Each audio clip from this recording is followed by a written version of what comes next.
And there you have it, ladies and gentlemen. This is the Paranormal Portal, and I am still Brent Thomas. And I am joined, of course, on our Wednesday stream by Don Longbeard. That would be me, I suppose. That would be you. Very and here cool. we are. Another fine night.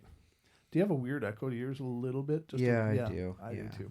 I don't know what the hell it is. It's something to do with the streaming, I think. I don't know. It didn't used to do this, but it does it now. So it's not so bad that it's absolutely distracting, but it's just weird. It sounds like being in like a drainage pipe, a culvert or something, you know, under a road. Yep. That's what it sounds like to me. But that's just me. So welcome to the show, ladies and gentlemen.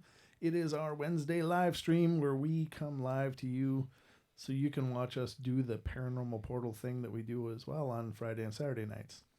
And someday when Santa brings me a new Epic computer, we'll be able to do both on Friday and Saturdays as well. But currently, it's not feasible. It just isn't. I'm not even going to play with it. I'm not even going to do it to you. And, the worst thing I want to do is to get on our normal radio slot and just start pooping the bed. You know what I mean? Yep. Yeah. Yep. It's just so stupid. It's like, no, I don't want to put people through that. They're listening. They're looking for some, form of entertainment, but that entertainment should not be watching us have problems. It should be in the storytelling, not in the let's watch how they screw things up next. No doubt. So we're trying to keep it as professional as we can, ladies and gentlemen.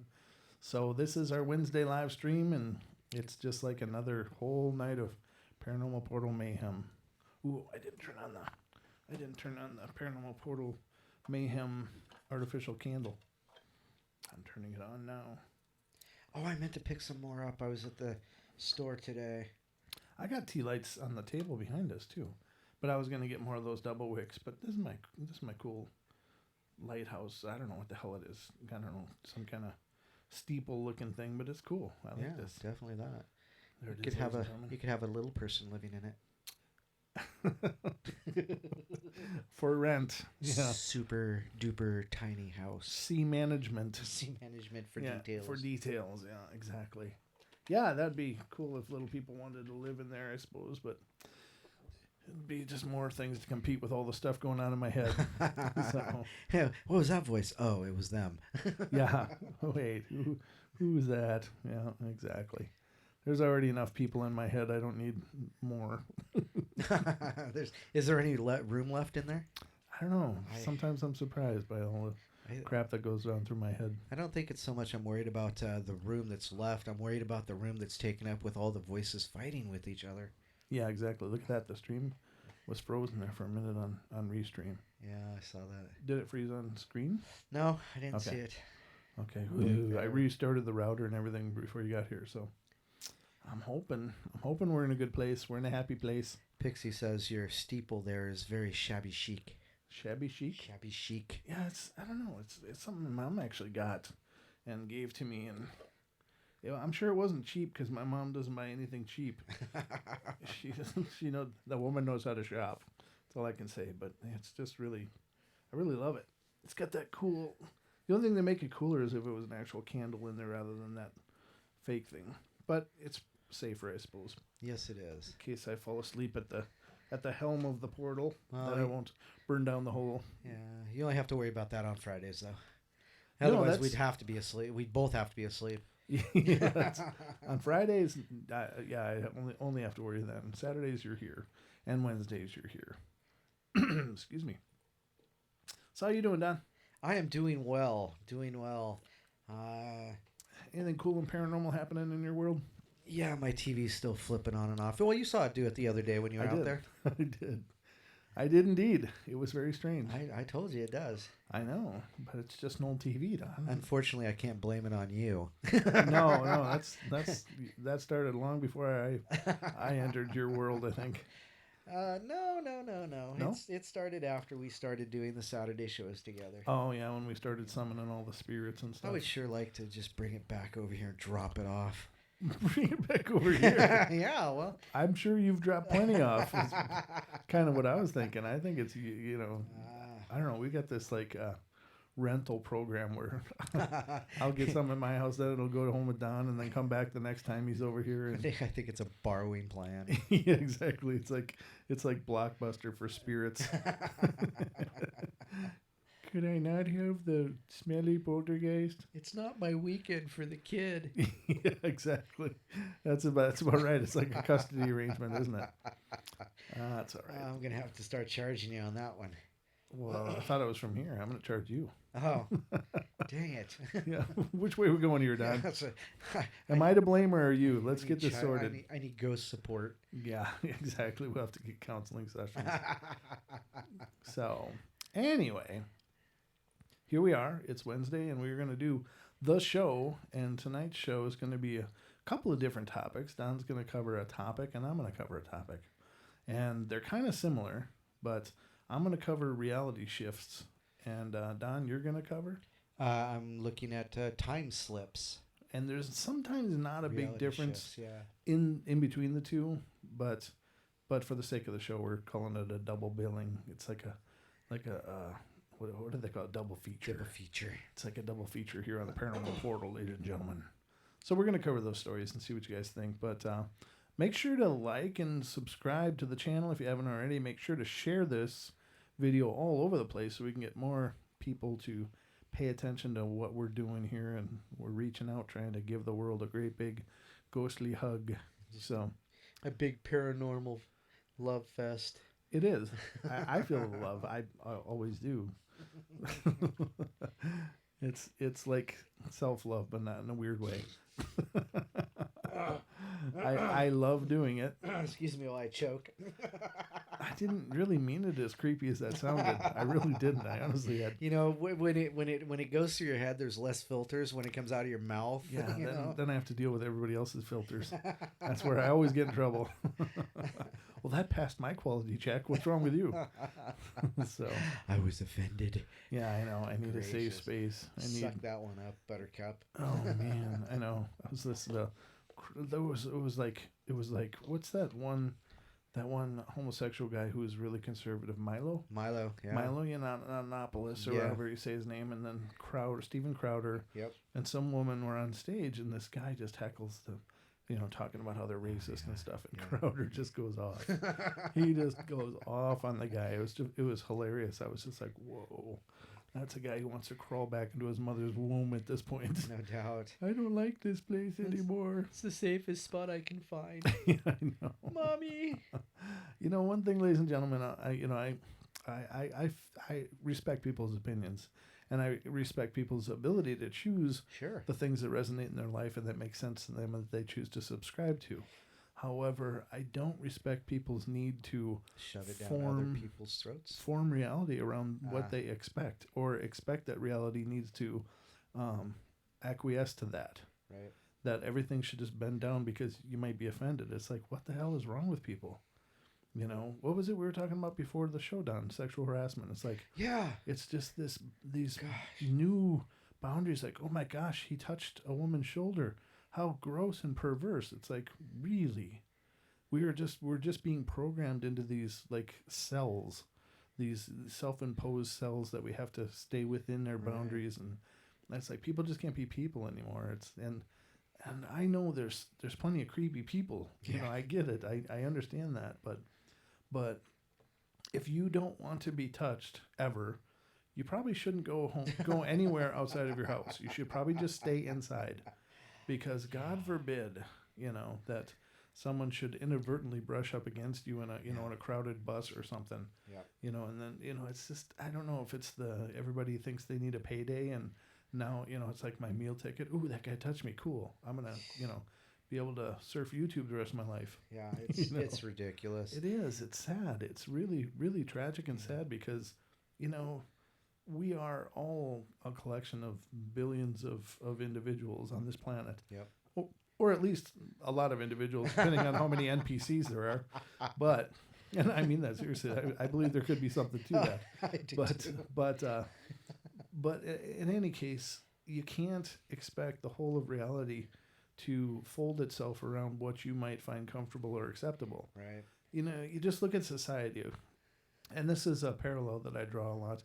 in the promos for the show. It's like, we sit in our manicured lawns and trimmed fences and hedges, and we pave the ground so that we won't even trip. We just reshape everything to accommodate our comfort. And it's because of that we move so far away from the reality of reality. What I perceive to be reality anyway. That's sometimes you're gonna trip, sometimes you're gonna fall, sometimes somebody's gonna bump into you, sometimes somebody's gonna say something that pisses you off. It's like, okay, don't listen. Right. If it wasn't talking to you, don't listen. If they were talking to you, walk away. Yeah. It's so simple. That the solutions are so simple, and people get so bent out of shape because that my rights are being attacked, or whatever. My personhood is being threatened. It's like, wow, really? And now we have all these and this is definitely not what the show is about. But I'm sorry, but I'm on the box now, and I gotta finish this. And then we got these.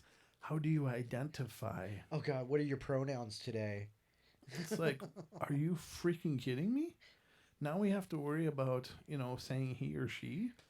This is just it's really, really and truly insanity. It's the what is it? The asylum is run by the lunatics? Yes. Yeah, that's exactly it. Can we come up with more ways to dehumanize a population and create an artificial reality?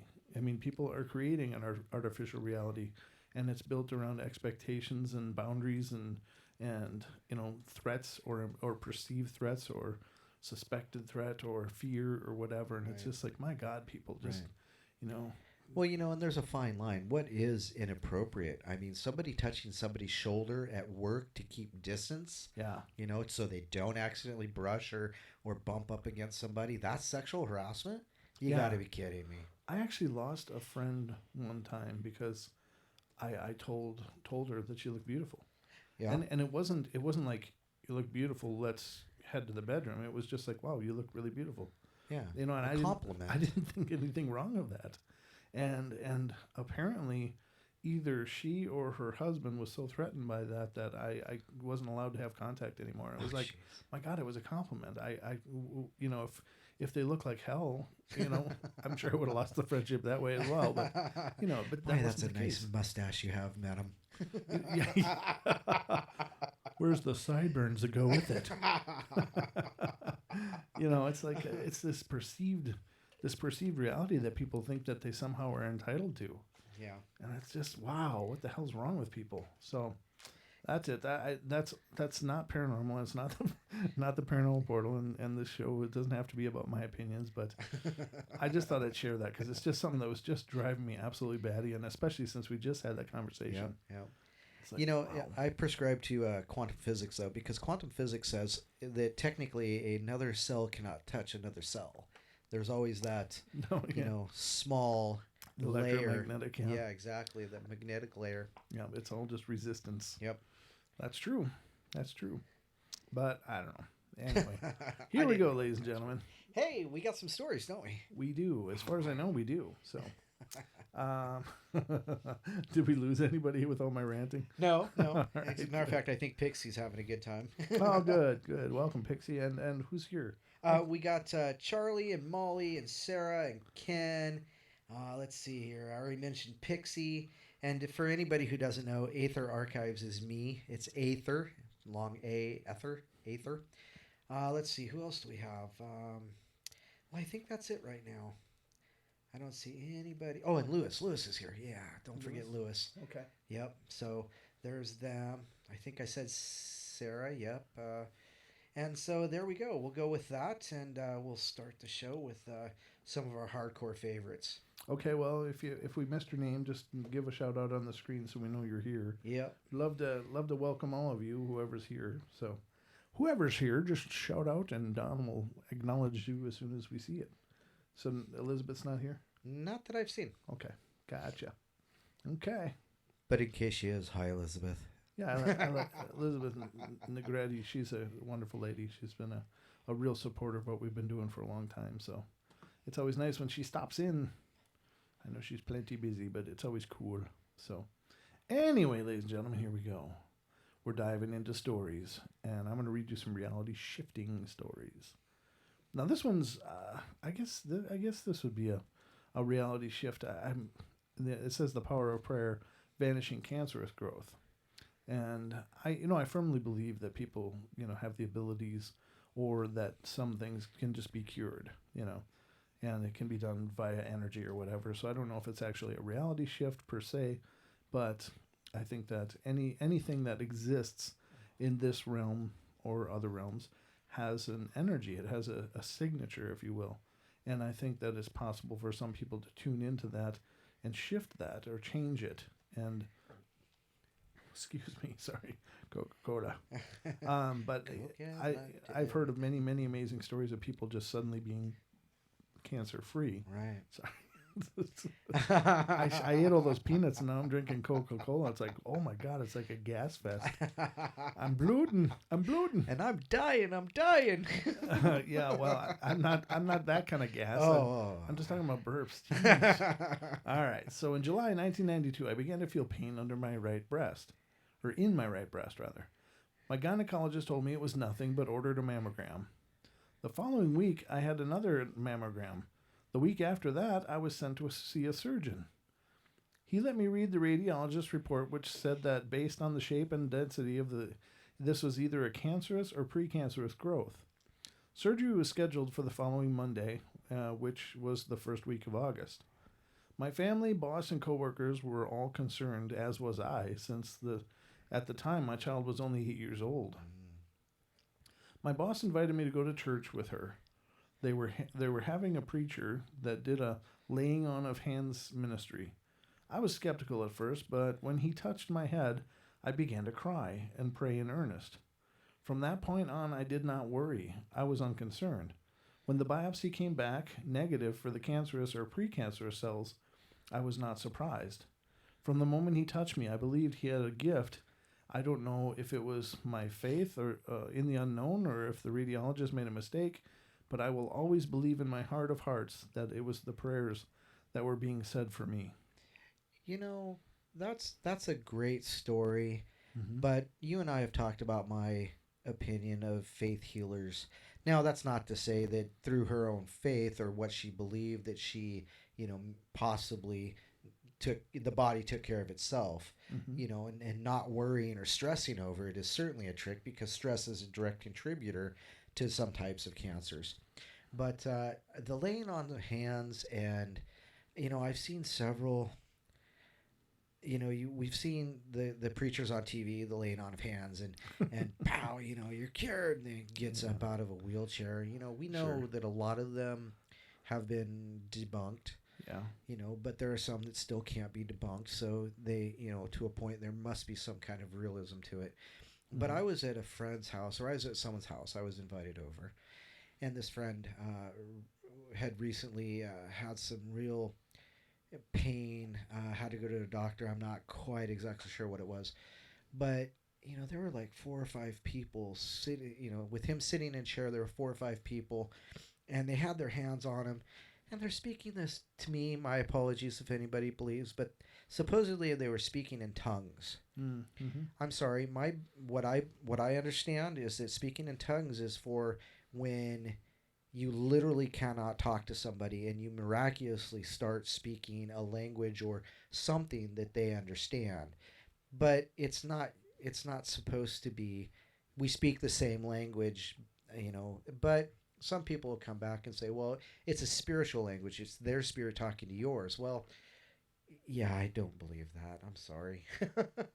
So my skepticism on that. But I do believe if you stay positive and take care of yourself, you could probably overcome some great things. Well, I guess I understand what you're saying, and I don't begrudge you that. You could be absolutely right. I don't know. The nature of these things is I just firmly believe that it's faith, right? So if a person believes that something will cure them, and they believe it with all their heart, or they allow that to come through them, then they are as much enabling the healing as Sure. anyone else. And Sure. yeah, there's a lot of charlatans out there that do the theatrical, healings, and Right. they just trying to be so profound and amazing, and it's tragic because the victim of those kinds of things are in the trust of the people. Right. And that's when it's become sad, because these people are clearly living in mega mansions, flying jets and stuff, and they're not all about the Christ-like ways, Right. quote unquote. However, I will say that even in the Bible, it's all about faith. So even Right. in the Bible, when Jesus returned to Nazareth, he was unable to heal or perform any miracles in that place, and it Right. was because the people basically hadn't opened their hearts to him. Right. They just knew him as someone that had lived there, and so he kept coming back and proclaiming himself as something more. They just, well, for whatever reason, kind of just turned it off, and so the energy wasn't flowing there. So without the faith of the people being healed, the healer has no power, and uh, so I believe, but I believe the healing is as much the person as it is the healer. True. I think that healers can direct energy and they can create change. That there are some profound healers out there, and it's not necessarily that you have to put your hand on somebody in a theatrical moment to show this power. Right. It can be done like sitting on your couch and focusing on somebody half a Right. country away or a full country away. Directed energy. Right, exactly, because energy follows intention. So I think there is something very profound to it, but unfortunately it's become the realm of charlatans Right. and hacks in order to try to get people to subscribe to their beliefs. Right. Yeah, yeah, that very well could be true. I mean, but I agree. I think faith in whatever your faith is in Right. is where you need to be, and that will give you the leg up on something like that. So, Right. with that in mind, yeah, I can certainly believe that. Directing your own energy towards the healing of self. Mm-hmm. Yeah, And I think that we can do that for ourselves as well. yeah, absolutely. Like you just said, directing the healing towards oneself. It's like, it's no different. There doesn't need to be a catalyst of another person. Right. It's just, And the power of prayer, I guess, if that's where your faith leads to, like you were saying, sitting on your couch, directing your thoughts through, whether it be just a meditation and adding them into your thoughts, Mhm. or, giving a prayer for, their safety or the cure, whatever that may be. Yeah. Right. Yeah, exactly. So those are my opinions on it. And I think you and I probably are in a very similar place with what we think can happen or has happened. And unfortunately, we're both equally disgusted with the people that take advantage of that. Right. Yeah. Yeah, I definitely agree. The next one I want to read is Aluminum Barn Suddenly Appears. I think I came across a reality shift. A big aluminum barn-like structure appeared just at the mouth of a country road. It wasn't there, and then suddenly it was. I don't have anything as direct as your experience in the park, but in the sense that I wasn't in the habit of driving through the space it occupied, but at the very least, I cannot recall seeing it, but friends can. When I first saw it, it seemed so strange, but after hearing a friend say that it's been there since they moved in a few months ago, it seems the memory is coming to me. That is, after all, so reasonable, easy to accept. But on the other hand, I would have recognized it because the way I see all the other houses is changed. The way the shadows play on them is different. This could have been a perceptual lapse, but if it is, it seems almost as strange. Why drive by something so huge and so singular, the only structure on one side of the country road, and not notice it? It provides shade in the heat, and it's also ugly and makes the area kind of slummish, but not perceptions I've had previously. Why was the impression so late in coming? It is interesting to note that I was meditating during this period, and my friends and I had a blowout while I resolved to maintain some aspects of the relationship. I had not expected to come to their house again, but my friend called and was very good with an apology, and so I Found myself easily coming back down the road, and there stood the structure. So I asked my friends how they got it up so quickly, knowing that it looked like it had been put up with age added. The direction, the emotional heat, the meditation, the quick change, all seemed to be pointing something out. Also, I had the feeling that the relationship had been somehow reconfigured. Huh. I don't know. That could be a reality shift, yeah. I don't know. You have to wonder, is it just an aspect of, I know when when I'm going someplace new, like when you're focused on how to get there, your vision is very focused. It's it's tunnel. very narrowed because you're paying attention to street names and the ways the road moves and stuff. And it's not until quite a bit later when you're familiar with a road or a path that your vision kind of opens up and you start taking in other things. Right. So I don't know. It could be something like that, but it could very well just be a shift in reality. What are your thoughts on that one, Don? Well, yeah, I agree because when we start to do something, it becomes habit. Everything goes on autopilot. So driving down the road, you drive. For me, driving home, I'm on autopilot until I turn off the main road, actually onto my road, because I really have to watch for deer. But I know how to get there. I know where my turns are. I know how far to go. So once you get that 30-day break-in period going, you can start to pay attention to other things like this yellow house that I was telling you about earlier. Oh, yeah. I didn't even see it until it was something I was reading on Facebook. I'm like, wow, I didn't even realize that yellow house was there. Sure enough, I saw it today. I actually looked at it. So you become familiar with your surroundings and you go on to autopilot. And then, as you said, you can start paying attention to what's on the side of the road, or if something, catches your eye, you can look at it briefly so, definitely that kind of thing. But, as for reconfiguring their friendship, it's like they went backwards in time and like it didn't happen before. And so why are you questioning this? Yeah, I don't know. It's very bizarre. Huh. This is a quick one. This is called Vanishing Tailgaters. I drive about 10 miles through farmland until I get to the city each day and get to work.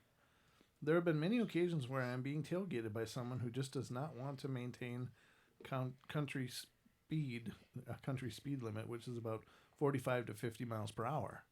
When someone is tailgating me, I send them an insane mental message to back off and then just ignore them.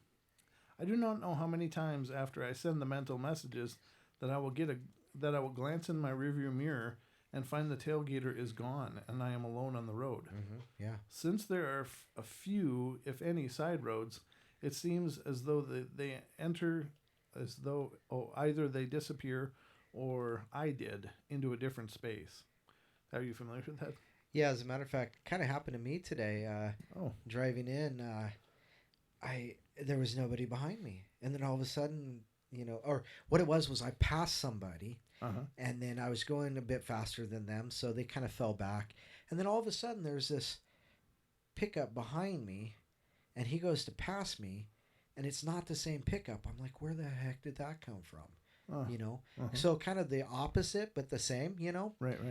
But yeah, I've looked up and knew there was somebody behind me, and all of a sudden I look up again and they're gone. Right. I don't really think that's, well, I don't know. That's like, those videos where the car's turning the corner and all of a sudden they hit a car that you could see was not there before. Right. It's, were they really there or not? It's definitely a question of reality at that point. It is, and you have to wonder. I'm not sure that I've had that same experience of a car disappearing. I've had, now the unique thing was Josh, when he was on the show a few months back, he was talking about going to the airport to pick up family members, and he went down on 95 and he was on 90 heading towards Spokane, Washington, and he said suddenly this car with black windows, dark colored car, just came off of the on-ramp into the road and kept merging over and over and didn't see him or something, and he kind of jerked and honked, and then they kind of fell behind him, and then he said he was paying attention to where they were, and there weren't any off ramps or anything like that. And suddenly he's looking around and that car's nowhere to be seen. Right. So very similar kind of Yeah. phenomenon. So maybe that stuff happens more than we think. Yeah. And I think that's the case with with a lot of things to do with reality, is that it's so much more fluid than we would ever believe. And we're probably throughout the course of our lives bouncing through several different dimensional realities of ourselves. You know? Yeah, absolutely. I don't know what it is, but I'm pretty sure that that's pretty accurate. You know, do you think that maybe well, we already know that there's lots of people in quantum physics and understanding that kind of stuff that says that if you're not looking directly at it, it's not actually there. It's phased out. So, like, I look at my computer screen, I can't see my mouse. Well, I can see my mouse, but I'm not looking at it. It's not really there, but I can touch it. Mm-hmm. Okay, but I'm not looking at it. But I know it's there because I can touch it. Now, what if we always shifted through different dimensions or spaces, and you just don't notice it? Maybe you get home as fast as you do because you folded time, or something happened that time folded. Mm-hmm. You know, you go, okay, I know it should take me about 20 minutes to get home, but for some reason it just didn't seem like it took 20 minutes to get home. And so what if you're always doing that, and we're just becoming more perceptive to what's going on? That's a good You point. know, what if it's something that's always happened? Like I said, you know, we're evolving to notice. Right. Yeah, there's something probably to that. And that could be right. I don't know. But yeah, perception does change reality, and so does expectation.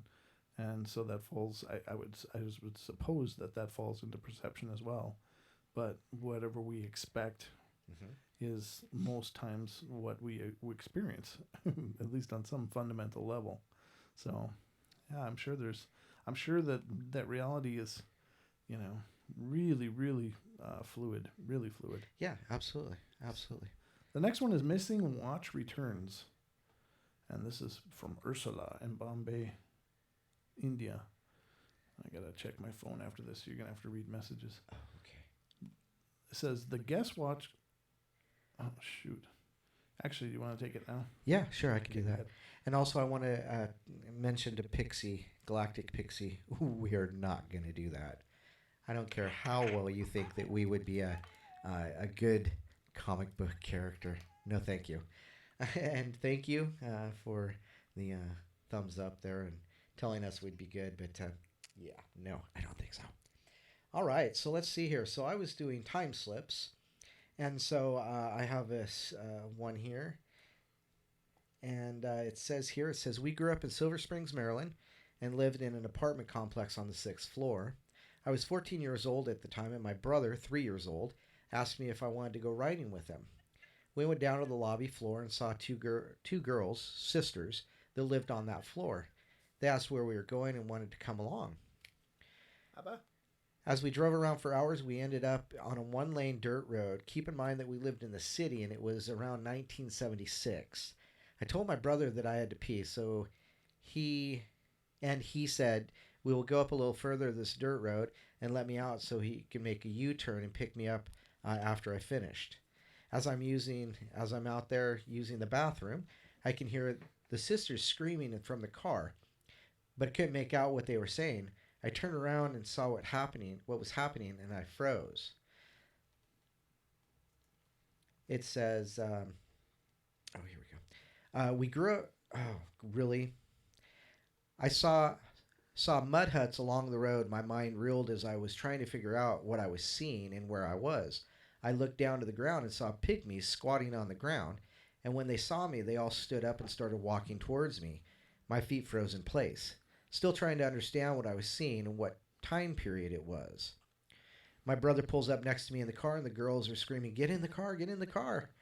We pulled off in a cloud of dust and stopped about a half mile from the area. Everyone was trying to figure out what just happened, and it was unbelievable. My brother said, "Let's go back," just because it was just too unbelievable. We turned around and drove back, and there was nothing there.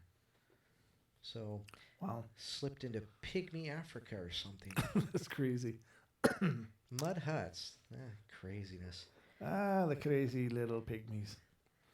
All right, so I'm sorry about that. I just had to call from You're very welcome. My wee little No one. problem. It was a video call. So it's like, I'm like going shh and showing the camera around so you can see that I'm busy. But yeah. Hey, did you hear about Galactic Pixie saying we should be in a comic book? We should be. Really? Yeah. The Paranormal Portal comic book. She said, someone said we would make a great comic book characters. Yeah, you know what I thought of instantly when I saw that? Jay and Silent Bob. Yeah. That's exactly what I thought of. I'm like, no, we're not doing Blunt Man comics. No. It's really sweet, thinking of things like that. But, I don't know what would we be superheroes or what's going on here? I don't know where this is going. Well, I don't know. Maybe like there would be a comic. We'd be maybe investigating Bigfoot. Oh, and yeah. our Shaggy. our silly excursions into the wild, or maybe a cemetery one time. Oh, sure. That's things we're actually planning on doing. Okay. Yeah, that'd be actually pretty. No, we're not doing it. I don't think I'd look good as a comic book character either. I'd just come out as the Blob. just dragging a beard. There you go. No, it's it's a cute idea, but I just don't think we would have enough people interested in seeing us in comic book form. Oh no, Ken says I'm already drawing one, Dawn. The Paranormal Adventures of Brent and Dawn. Oh yeah, Ken's actually an excellent illustrator. That's true, yeah. Yeah, he's done a lot of. When I've read his stories on the air and stuff, he'll put them in video form along with his drawings and stuff of the events that I'm reading from his stories. So it's really cool. Nice. Well played. Ken ran into a tiger snake. Oh, really? Yeah, you know what tiger snakes are? They're snakes. Yeah, but they're poisonous. Do they taste good? Ken, would it be good on my barbecue, buddy? Tigers? What's tigers, Precious? Boil them, mash them, stick them in a stew. Stick them on Dom's Barbie. Yeah, Don's grill can pretty much make anything delicious. It's his superpower is grilling for the comic Ken. Yeah, and occasionally it's burning half my beard off too. Yeah, that's all right. It's like pruning the tree to get new growth. Yeah, exactly. Yeah, trimming or burning off the split ends. Yeah, like exactly. That one. So yeah, no, it's funny. The Paranormal Portal comic book. That'd be awesome, Ken. I want to see that as soon as possible. I just for the record, I want to be handsome and thin and suave looking. Yeah, you can shed a few pounds. That'd be great.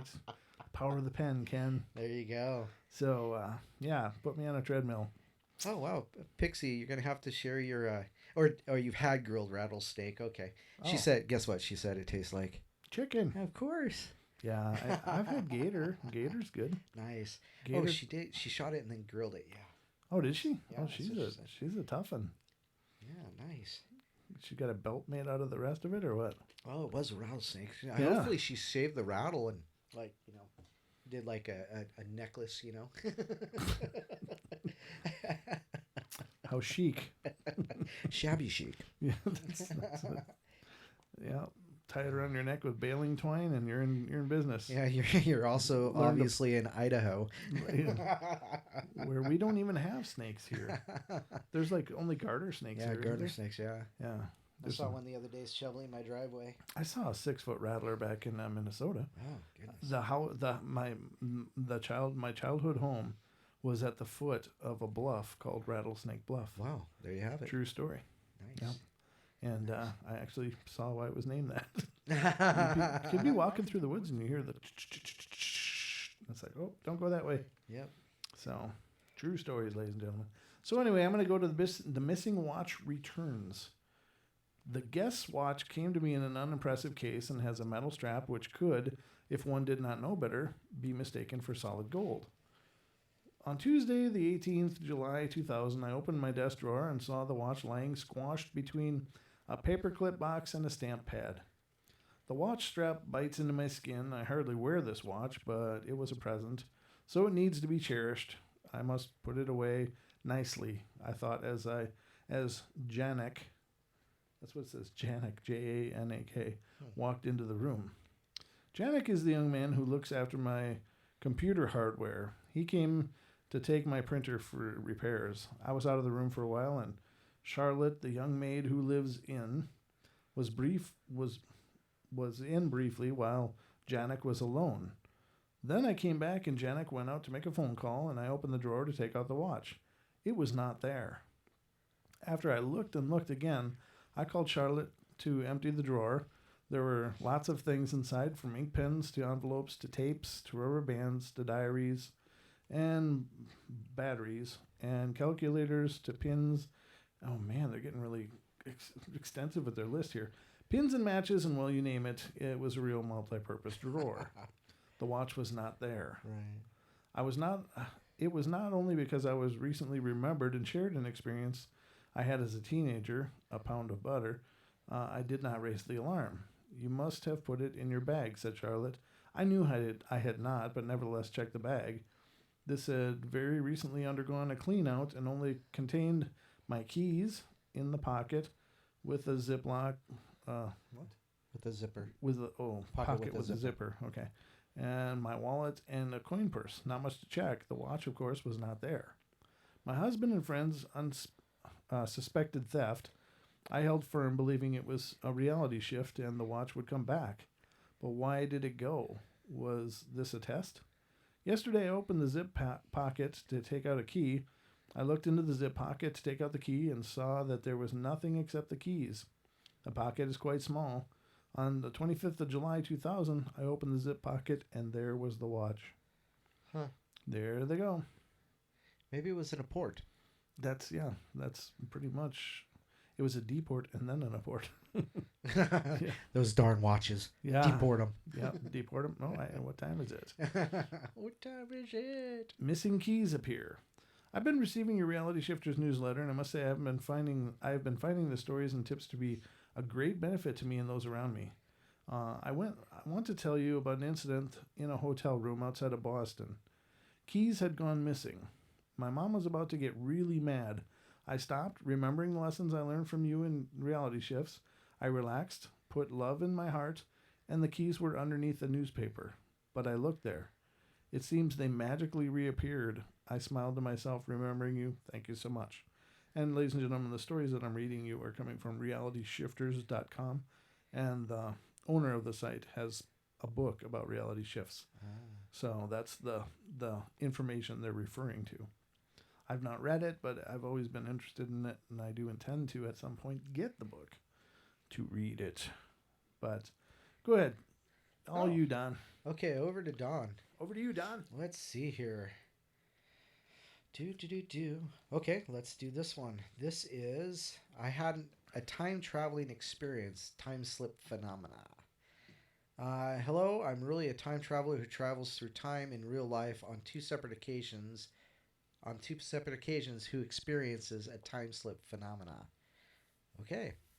It is possible that time can be reality. Time travel can be a reality. Take it from me, one of my phenomenon experiences. My memory of this time slip occurred during this experience did not surface until 1971 when I moved 3 years later. I kept in silence. The memories of the experience became on and off through the years until now. I was finally able to come to terms with the possible reality of these time slip events, and began researching the internet to find corroboration for my experiences, and corroboration that initially had the biggest impact for me was found at about.com and allexperts.com of the paranormal. I had an unusual time slip phenomena experience when I was a child, about 7 years old, back in July of 1968 in Fitchburg, Maryland, on a hot sunny day when I decided to take a walk in the woods alone in my neighborhood to explore like most kids do. The woods were thick and shady, and I was pulling off branches and leaves away from my face and hair and body. It was a 10-minute walk. When I came out of the woods on the other side, I was shocked and stunned of what I saw, which I describe as a futuristic neighborhood. The houses and roads looked well advanced, extremely clean, colorful, and beautiful. The road was not made out of black tar, but silver white metallic cement that you could see the sun shine reflecting right off of. The house looked well advanced with many huge windows, colorful roof tops, and street lights, and the street lights looked different too. I have never seen this before. I was only there for 6 minutes and there were no people around, only me. The future houses on the and the future houses on the road. I can hear deep humming sound from the distance, which to me sounded like a live power box. I'm not sure if that is what it was. I felt lonely and afraid and a bit lost. I decided to go back into the woods to tell my mom. My mom didn't listen to me and said, "Stay out of the woods." I had to stay in that day because I wanted to go back to the woods to see the future place again for its beauty and to explore. I cried and cried, feeling anxious and compelled to go back. The next day I snuck out, went back to the woods to find the future place, and it wasn't there. It was gone. I spent almost an hour in the woods looking nothing. The only thing I saw were regular 1960 houses, and the road was not smooth and brand new looking. It had some cracks in them, and I was fully awake during and after my experience. P.S. Before I had my time slip experience on May 1968, I was playing by the woods and decided to go for a walk in the woods until I saw a big tree on fire. I ran to a nearby neighbor and told him. The neighbor ran towards the woods and saw the fire spreading and yelled into the woods, "Anyone up there?" No one came out of the woods, and the neighbor ran to his home to call the fire department, and the fire was put out. I was just wondering if this was all connected somehow. We tell our true story experiences, it's well documented, and it's up to the scientists or paranormal experts to figure all this out. Maybe one day we will have a full explanation and answers to all of our phenomenon experiences. Well, not if you're waiting for paranormal experts. Yeah, because we've talked about it's not exactly a field of educational studies, or should I say college studies. Don't think you're going to find it. Yeah, it's not. There's no academic. There's no academic studying. Yeah. I mean, there's people using repeatable techniques, but they don't have repeatable results. Right. So therefore, studying is very loose and ambiguous as well. So very wild, though. I think that'd be bizarre. I would have been really compelled to go check out the houses and stuff. Yeah. I don't know There's how nobody old is around. this person? She was just a child, 7 or 9. Oh yeah. Yeah, she wasn't very old at all. Yeah. Very active imagination, I would say. Well, no, I don't discount what they saw at all. I mean, personally, I don't. Well, you can't. Well, I mean, but you know, I had a very active imagination. did you ever walk into a future village? No. Yeah, I never did either, and I had a really, I still have a really active imagination, but I still haven't hallucinated that I know of without having ventured on journeys that would induce that. But I think there are windows into time and all around us. Mm-hmm. You remember when we were discussing things like pterodactyls, people Right. seeing those. That I think that they probably don't exist here anymore, quite legitimately. But I think that there just must be these windows of time that open and close, and these things shift through, and then they shift back. Right. And so that the observations of them are really quite valid, but they really aren't here. They're just visible here for little windows of time. Right. That's the only thing I can think. It's Right. because there's just no proof. Yeah, that was from a story you read last week. Yeah, well Yeah. that came up in a couple of stories about people seeing these pterodactyl-looking things, and it's like I just think that there's these windows, these gateways, these portals, that open and close and quite naturally. And maybe it's a respiration of reality, like it's maybe like a cycle of reality. And you remember when people were all up in arms because though there were holes in the ozone layer. Right. You remember that? I mean, everybody remembers that. And they were all up in arms like, oh my God, there's chemicals and global warming. And so it started off all these initiatives. And then as they observed, and honest to God, on a gut level, I was like, well, we don't really know that much about them. Maybe they do that naturally. And sure enough, they observed a lot of the holes that they had observed forming were then suddenly closing again. And so there appears to be a rhythm to even that, where, these things will, expand, contract, expand, contract. Right. And so I think that may be the case with dimensions, is that they have a respiration to them. They expand, they contract, and as they do, they may overlap, and that's when we get these weird sightings of things that just would suggest these prehistoric things are still wandering around somewhere. Right. I'm dying to find a dodo. You want to throw it on your grill? You read my mind. You and all of the sailors in the 1600s. I wonder what mermaid would taste like grilled. Oh, Jesus, Don. Smoked with cherry wood. I'm going to go get Don. I'm going to go hose off Don here. Starting to salivate. Mermaid. Don't mind me. I'm just drooling on myself. You couldn't eat mermaid, could you? Why not? No, I mean, they're supposed to be sentient. I mean, that's like saying you could... Fish are sentient. Yeah, but could you grill up your dog? If I needed to. There's not much meat on those two knuckleheads, but I don't know. I think the Diego's got meat. He's a big boy. He's getting fat. Yeah, Diego's getting fat. Yeah. He's old, though. He'd be tough. I'd have to soak him in buttermilk, break down that college. Yeah, break him down. Oh, my God. He'll be nice and tender after this. We'll serve him up ossobuco style. I don't even know what that means, but it sounds horrible for a dog. That'll be one hot dog. I'm betting he's not really looking forward to that. No. Let's hope you never need to. Yeah, I think he'll be gone before I need to do something like that. Yeah. But, ladies and gentlemen, we're going to take a few-minute break here. Yeah, okay. So we're at about that 1 hour mark. Really? And, yeah. Nice. That's how fast it goes, Don. I mean, wow. Well, It's crazy. Preaching to the choir here, but Absolutely. I'm going to find something to listen to. Yeah. For the folks to listen to. Now, this is not, again, an excuse for anybody to be leaving or going anywhere else. This is not released from class. We will be taking attendance when we return. So you better be here. If you're absent, I'm sorry, but you're going to have severe punishment. And we'll invent that later. I'm not really sure what that means yet, but we'll subject you to a rerun of a program. Yeah, we'll make you watch Paranormal Portal replays. There you go. Until our view count reaches 10,000. Oh, there you go. Nice. That's awesome. Oh, okay. All right. So I think we'll play this one. All right. We'll be back in a few minutes. Yeah. Don't go in, everybody. Stay with us because we love you. Oh boy. I do. I love them. I love them too. Okay.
And welcome back, ladies and gentlemen. We are back once again, and now you can see us too.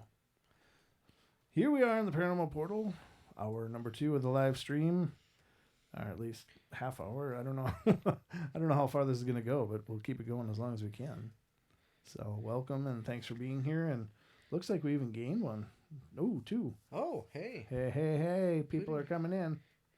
Welcome in, whoever that may be. I'll see if I can find out and give a shout out. If whoever just came in, if you could just make a note in the chat, we'll give you a holler out at you.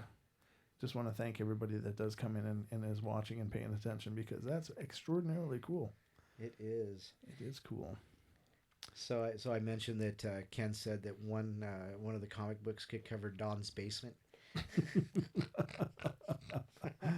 That's I don't know who would be brave enough to investigate that.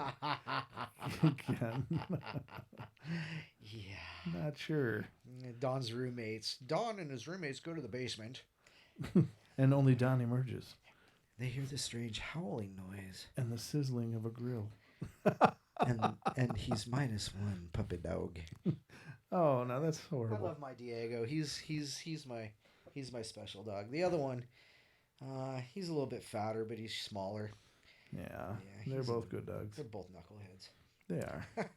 But they're your knuckleheads. They are. That's what makes them special. Wouldn't give them up. They're both rescues, too, so. Yeah. Don is a rescue guy. They just can't figure out why he keeps coming back for more rescues. And that's the third one this year. Yeah. I just have a big heart. Don't mind me wiping the barbecue sauce off. Oh, that's so wrong. It's just so wrong. That's just all kinds of wrong, Don. Well, I got a question for you. If the stuff does hit the fan, and you can't go to the grocery store, what are you going to do? Are you prepared? I'm not going to your house because I don't know what I'll be. Well, I told you the difference between, pig ribs and the other ribs, haven't I? Yeah, you did. The shape of the ribs. Yeah, exactly. And I'm paying attention to that. Okay, there you go. But so far, all of our ribs seem to be legit. Yeah, I have all of mine. I'm good. Yeah. Indeed. Oh, boy. So, all right. Anyway, here we go back into the meat of it. Speaking of the meat. It. See what I did there? Thank you very much. I'm here all night. Oh, boy. I crack myself up. Thank God. Yeah, someone's got to do it. It's not easy. I just do it for myself. There you go. I entertain myself, Don. We know. And we are entertained by that. I hope so. Let me see. I think I want to go to the next page. This is I guess I can read this one. 3 years ago, I was driving a 73 Dodge Charger that no matter where I parked it, someone hit it. That's pretty funny. It got so bad that my neighbor called it the Pitriata. The Piata. I don't know what this. I don't know. I don't know what they're going for here. It's supposed to be funny, I think, though. I was so ashamed to park and get out of that car at school. I was trying to get my degree that I would look around to be sure no one was looking. Well, my Social Security disability was approved, and I found I was able to get another car. I decided I wanted a Honda 4-door with a heater, air, electric doors, and seat, and a big trunk. I had $2,000, and I knew I would not be able to find what I wanted. Although I looked and looked, my credit union offered to loan me another $2,000, but I knew I still wouldn't be able to find the car for that without having more for the tax and tags and extras. So I looked and looked some more, but all I found were junk cars. Finally, at about 8 p.m. one night, I wasn't even looking for the car, but just rode out trying to find where I had seen a specific car lot so I could try it the next day. I didn't find it, so I turned into a Jeep dealer to turn around, knowing a new dealer would not have anything I could afford. The salesman flagged me down, and I told him, yes, I am looking for a car, but I want a Honda, and described what I was looking for. He told me to park and follow him. In the back lot, he had a gray 1990 Mercury Topaz, and it had 4-door heater, air, electric doors, and seat, and a big trunk. And most amazingly, all was that the body style looked like a Honda. Probably was. Doesn't Honda make Mercury or vice versa or something No, like that's Ford Lincoln Mercury. It's one of those major non-GM type cars. Okay. The car seemed to be the car of my dreams. The price on the window was $4,800, and I told him it was too much. I said I could only pay $4,000 out the door. They offered to finance, and I told them no, that I had financing and was not going to go over $4,000 that I had available to me. After about 45 minutes, the manager came in and brought the cost down to $3,300. So after tax and license, the total out the door of the car was exactly $4,000. I drove the car home. All the way home, I kept saying, I bought a car. I bought a car. I wasn't seeing my car everywhere I went, but it was sitting there in the back lot, all covered in dust, just waiting for me to take that ride late that night and accidentally turn in and find it. Now, if I could only find my lost doorbell, maybe it's not sleepwalking after all. That was a pretty... I don't know where that closing deal was all about, but all right, back to you, Don. Oh, I think that was his neighbor called it a pinata because it kept getting hit. Oh, he said it said PI3 yada. ANI, yeah. Okay. All right. Well, anyhow, cool. All right. Well, let's go back to this one. So, time slip, 1 December morning. In my 20s, I worked for NASA Ames Research Center in Mountain View, California. You know, the place with the gigantic blimp hangars. Yep, that's the one. It was a great job with a rotten commute. It took about an hour to go under 25 miles to work. I'm a workaholic type personality, so I left even earlier than I needed to every day. One of the great perks was a canteen. So you could sit at a cantina, so you could sit down and have breakfast before things got hectic. An added bonus was it was so cheap I could afford it every day. One morning I got up very late. I had to leave at about 5:45 to average getting there by 7. It was already 6:45. My alarm clock was old and it had finally died. I jumped up, got dressed like, ugh.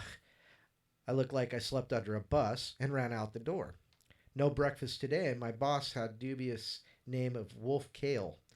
Oh.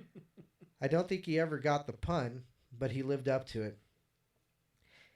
He would corner you at your desk and give you a good 5-minute dressing down at top volume. At best, I'd be an hour and a half late. Bay Area traffic is known for being bumper to bumper, even though the freeways are 8 lanes across. Anyone from the Bay Area will be saying to the preaching to the choir at this point, as an aside, especially on the 101 heading north out of San Jose. The later you leave, the more clogged the freeways are, and I had to wait at a metered ramp for 10 minutes just to jump onto Cottle Road. Great. I turned on my usual AM station, KGO, so I could get traffic updates. I want to stress that the update roads every 10 minutes. In about 20 minutes, I had gone maybe 4 miles. Nail-biting panic and worry for the next 40 minutes until I got to Logue Avenue exit. It's a cloverleaf with the total pain of a merge. I had to come off the freeway, jump 3 lanes left, and hit a turn lane with a protected arrow. The whole time I was hearing updates on the time and traffic. As I merged onto the cloverleaf, I heard a pop of air pressure, almost like when a storm rolls in. Now here's the fun part. I hit the cloverleaf inside, braced for the merge. No traffic, not one car. It's quiet, and I noticed the sky was darker and wondered if there was a storm coming in. The turn light went green, and I drove the 6 or so blocks to NASA. It's darker still, and the guard barely glanced at me at the gate. I'm used to seeing the same man every day and at least saying hello. This guy looked wrong. If you pulled someone out of 1950s and plunked them into a mall, you would notice that all the details are just enough to grab your attention without knowing why. It hit me so hard that I watched him in my rearview mirror as long as I could.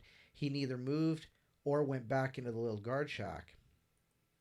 As I pulled into the parking lot, and this is going to sound very loopy, by the way, but my car radio went silent and everything shifted. You have to have been blindfolded and spun around and gotten very dizzy. It's that feeling. Everything was subtly different. The car lot was empty. I sat there for a minute with my mouth open, trying to figure out if I had lost my mind. My car radio suddenly blasted back on, and I could hear the KGO announcer say, "Good morning, Bay Area. It's 6:29, and the traffic is still light. We'll have updates in a minute. But first, here's our weather outlook." I checked every station. It was the same. My watch said 8:29. Where did the time go, and did I really want to find out?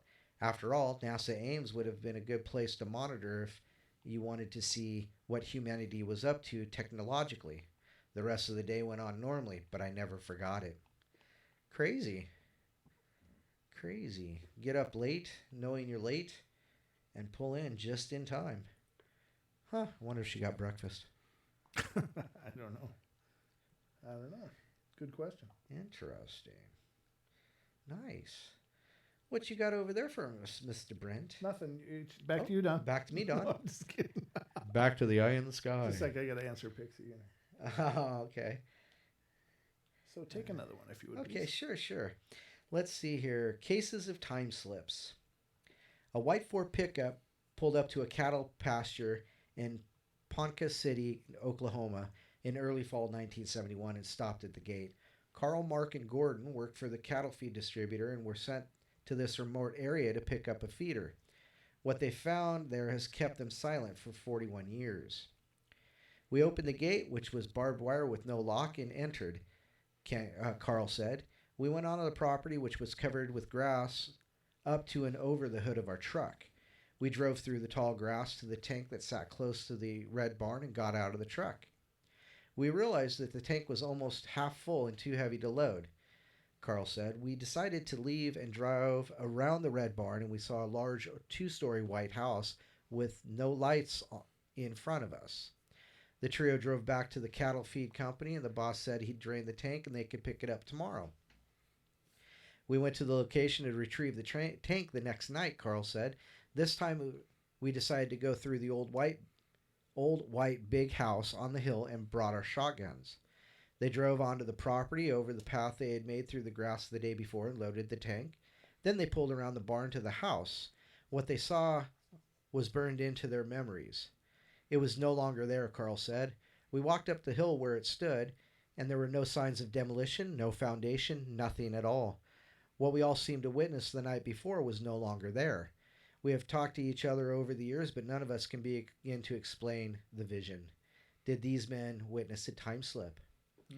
So interesting. So you go on to the next one? No, I got it. Oh, okay. Back to you, Brent. Thank you, Don. In other news, there's transported car and parking garage. Right. One afternoon about 4 months ago, a friend and I went to see Opera in the Park in San Francisco. We had parked on the second floor in a busy parking garage. Didn't you just read San Francisco? That's funny. In a busy parking garage. As always, we each made a mental note of where we parked. We returned about 4 hours later and began walking up to the level we parked in. We both commented on how weird it was there that there were no cars anywhere, and how everything seemed to be quiet for a very busy downtown day. We arrived at the second floor and noticed there were no cars to be found, including ours. We figured we were in error and commented on how oddly it was for us to both be wrong about where we parked the car. We proceeded up to the third floor.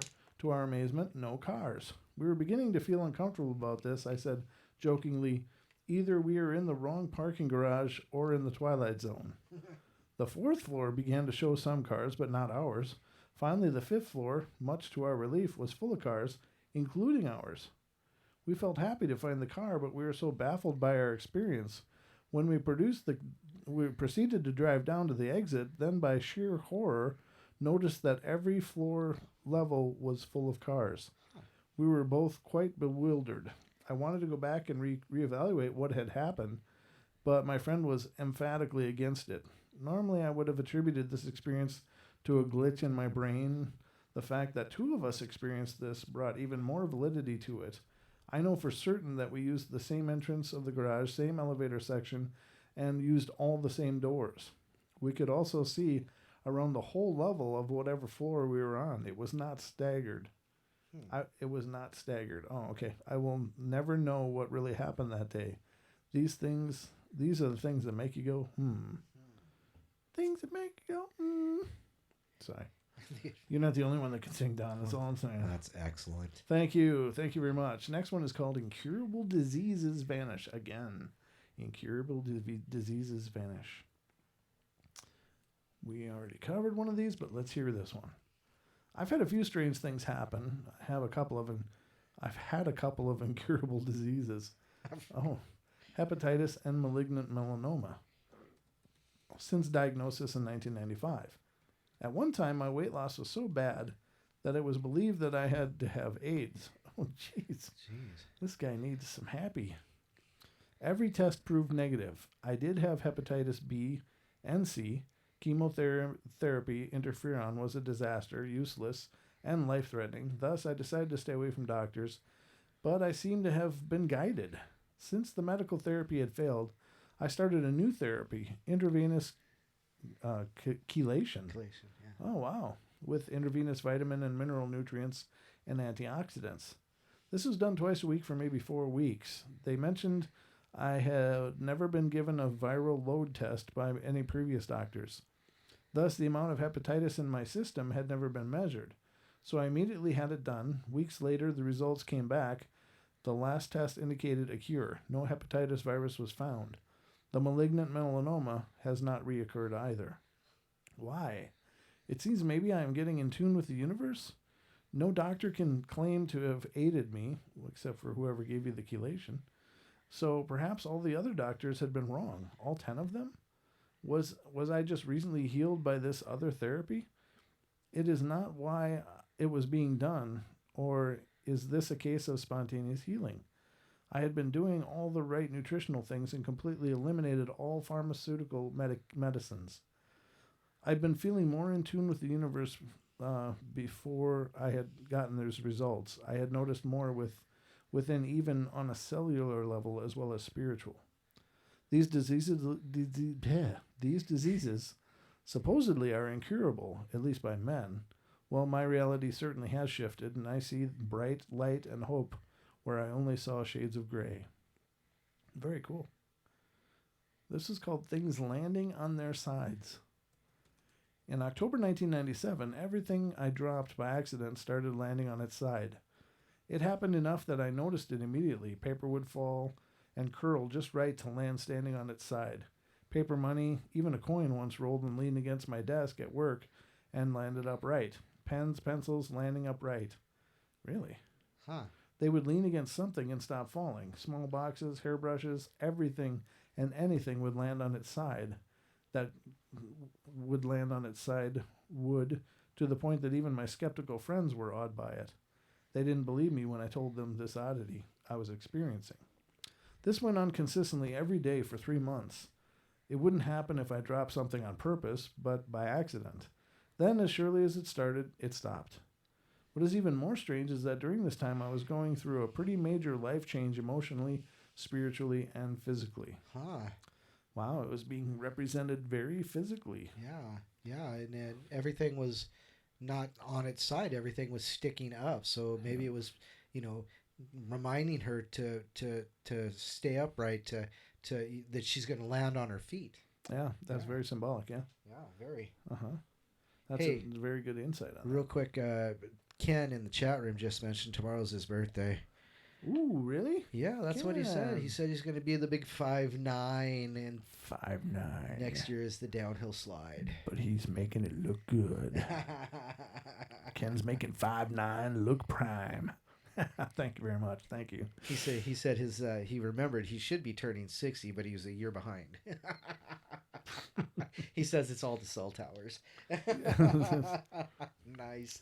Well, congratulations. You gained back a year. There you go, Ken. Well, happy birthday. Happy birthday to you, Mr. President. Jesus, I'm not singing Marilyn Monroe.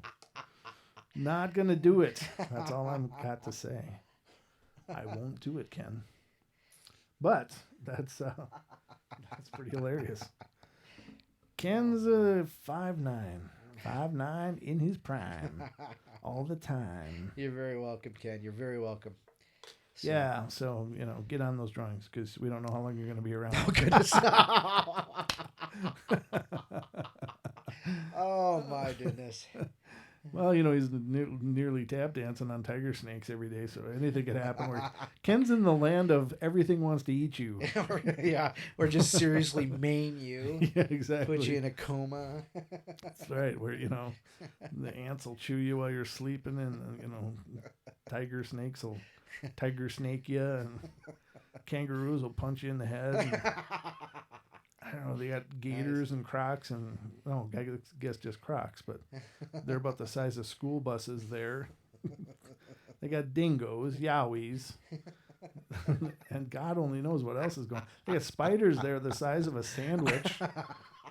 It's like, what the That's hell? a deli sandwich, too, not the one you make on your counter with a regular loaf of bread. Yeah, that's right. We're talking a foot-long spider sandwich. That's just, man, the funnel web spider. I don't know what's going on down there, but you are our own Crocodile Dundee, Ken. That's all I got to say. Good day. Good on you, mate. Good on you. Very good. Nah, we love Ken. He's been awesome. He's always been a real core part of the show, and it just wouldn't be the same without him. So happy birthday, brother. I hope you have a phenomenal day doing whatever it is you're going to do, but looking ahead, looking bright, brother. So the next one is called Transported Gold Chain. I could not believe it, but here it goes. Tuesday night, about 8:30 p.m. Eastern Standard Time, because we need to know the time zone. I was doing all things laundry. I was going through clothes that were on the floor in the basement of my house, where my washer and dryer are. I found a broken gold chain. This same chain has been broken for at least 3 years and sitting in my jewelry box. I was amazed it was on the floor of the basement when I saw it. What do you make of that? Seriously, no one who has worn it because it's been broken for at least 3 years. I think I will fix the chain. Laugh out loud. Ha, ha, ha. Just like that, Don, like we rehearsed. It was awesome. It was just in stereo. We're in sync.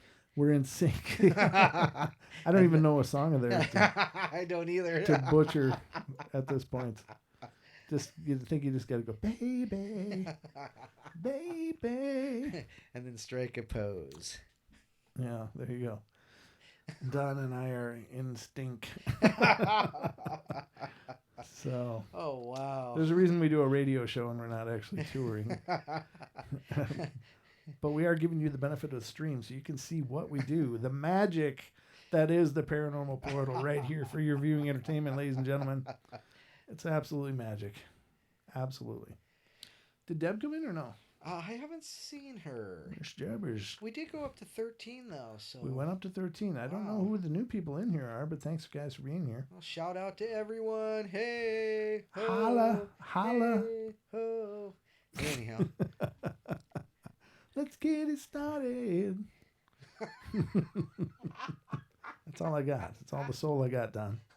No, you got more soul than that. It just doesn't express itself in song. Oh, really? Ooh, I don't know if to be offended or not. No, because you write beautiful music. Ooh, wow. You just don't sing well. At this time. Or at least when you're being silly. At least when I'm being silly. Now I'm just getting out the shovel. Yeah, there you go, Don. It's okay. There's plenty to shovel. We've been shoveling for a while, both of us. So if you guys haven't watched the show, you'll know what we're talking about. We're just winging this. You think we got a plan? We have no idea what the hell we're doing most of the time. But we're having fun doing it, and that's all that matters. Absolutely. The laughter is free, ladies and gentlemen.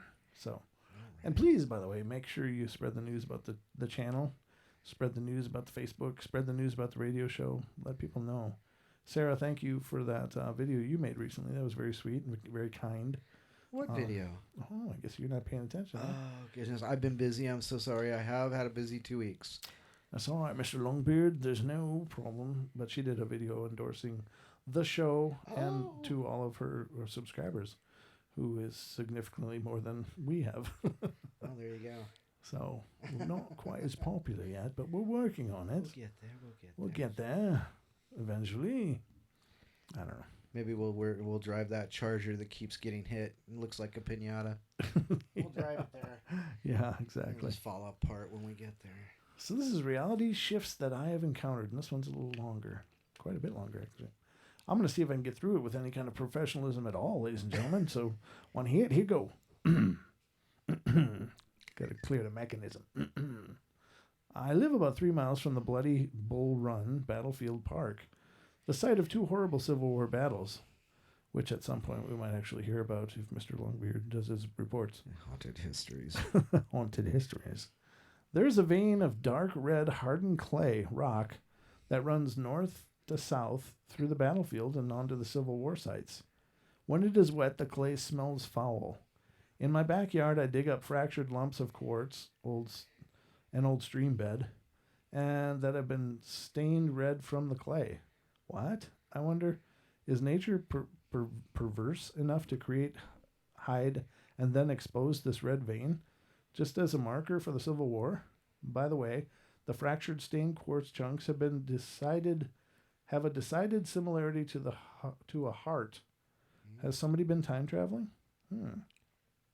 Listed below are examples of shifted or altered or merged realities I've experienced over the past 7 years. They are becoming more frequent. Around 1994, 2 companions and I were driving across South Carolina on I-20. A miserable rainy night, we were fighting two huge logging trucks that were wavering around traffic and throwing up spray and bark. Past Columbia, I finally got in front of them and breathed a sigh of relief. Less than a minute later, I told the companions to turn around and look.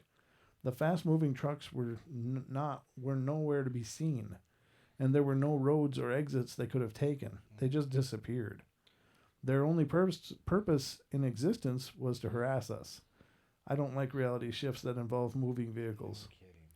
My wife and I went to a major traveling antique show near Washington in 1997. Our habit is to first walk the aisles, noting desirable discoveries, and then later return to the booths just before leaving to make any purchases. At one booth, I had seen an etching by F.E. Church, a horizontal format Niagara Falls. I love Niagara and love F.E. Church, and it was affordable. At the end of the show, we tried to go back to the booth. I still have a mental picture of its location on the floor. We couldn't find it. We walked the whole center again. No luck. That booth was gone. There was an empty stall near where I thought that booth should be. I asked the nearby dealer if they had left, but he said there was never anyone there. No wonder I had never seen that horizontal format etching before. It was manifested for me. Increasingly, 1999 and 2000, I see blue holes or tears in the fabric of my spatial vision. Sometimes I utter an exclamation such as, "Oh my," that people around me must wonder. I, in turn, wonder why they don't see the same things. I do, or the same things I do. I have also heard the sound tones echoing in my consciousness. Supposedly, they are an indication of merging realities. They are clear, beautiful tones of incredible clarity. They are not earthly tones. They are not like earthly tones, since they contain every pure overtone possible all at once. Wonderful. In January 25th, 2000, in Washington, D.C., I arose early that morning and exclaimed, "We are not in the same reality." Upon looking out the window, I saw 3 inches of snow, where all D.C. went to bed the night before. We were promised fair weather. Of course, some weathermen and announcers were up all night and consciously participated in the shift. A front suddenly formed. The talk shows were busy for days discussing the failed weather prediction. I was scheduled to teach a 2-day course in the Boston area. I left on Friday afternoon and had Monday off since it was President's Day. I always turn off my computer system since I am an energy hound. I went back to Boston and returned back in the office. My computer was on. Further, the mouse had a different feel to it and didn't click the same way it did. Our computers are networked and password protected. Watch for computers to show up increasingly in reality shifts. I don't know. Okay. On March 10th, 2000, I was driving on I-66 towards Washington as the dawn was breaking with heavy clouds. In less than 1 second, I saw a hand's breadth parting the sky in a horizontal line just above the horizon, ripple to black, to gone. It was instantly replaced with an identical sky. Huh. That's bizarre. On March 14th, 2000, I noticed that some plants looked wilted. They were in a location that is hard to water, and I have lost plants there because of that. I hadn't watered these for at least several weeks, and again, I was too busy. Days later, when I saw the plants again, I remembered. I got 2 glasses of water. To my surprise, the plants were wet. The one had standing water. Now, most people would simply say I watered them and had forgotten about it, but that's not like me at all. Rather, this is an indication of a reality shift. Mid-March 2000, my wife asked if I had been drinking Sprite. I had on occasion. The refrigerator was bare of Sprite, so she looked around, checked the shelves and pantries. She couldn't find any, so she decided to put it on her grocery list. 2 days later, midweek, she shops on Saturday. She opened the refrigerator, and there, in its usual place, is the 2-quart bottle of Sprite. She tried to say I put it there, but I hadn't. The reality had shifted back to one with Sprite in the refrigerator. Could the name Sprite be an indicator of the cause of the phenomena? Good point. Mid-March 2000, sitting on the computer one night, I looked out the adjacent window to see that my yard light was the only one lighted. We don't have any street lights, and all the houses have post-top yard lights, plus some coach lights beside the front doors. Mine was the only one. Our entire neighborhood was dark, including lights for many windows. I spotted this as an abnormal condition. Without resolution, sorry. The next night, everything was back to normal. Here in Northern Virginia, we have had some powerful wind and hailstorms in the spring of 2000. Many of our neighbors have had their roofs replaced by insurance claims. After a gusty storm in July, I found yet another broken shingle on the road. Here it comes. I called my wife to the far corner of the back deck so we could look up at the roof, and I pointed out that the shingles that are supposed to cover the roof valley are missing. We're all missing. And you could see the sheet metal flashing. It was time to act. We called our insurance company. The inspector quickly came and did not find sufficient damage for our claim. My wife and I went back on our deck, out to the far corner again. The roof valley was completely covered with 10-year-old shingles. No sheet metal was visible. She remembers the sheet metal also. Either there was a reality shift or something projected that view of sheet metal into our minds, so we would go through that insurance adjuster's routine. Sprite lights holes and tones. Without a doubt, the rate of reality shift is increasing for me. But why do they involve silly things like Sprite bottle? Why could it be that something is trying to get our attention? Could it be that we would go insane if we drove to Washington only to get out of the car in Charleston? Can we, can we select our reality? Did we select this reality we're in? Periodically, I experience milestone checks. Excuse me. Just an itchy cough.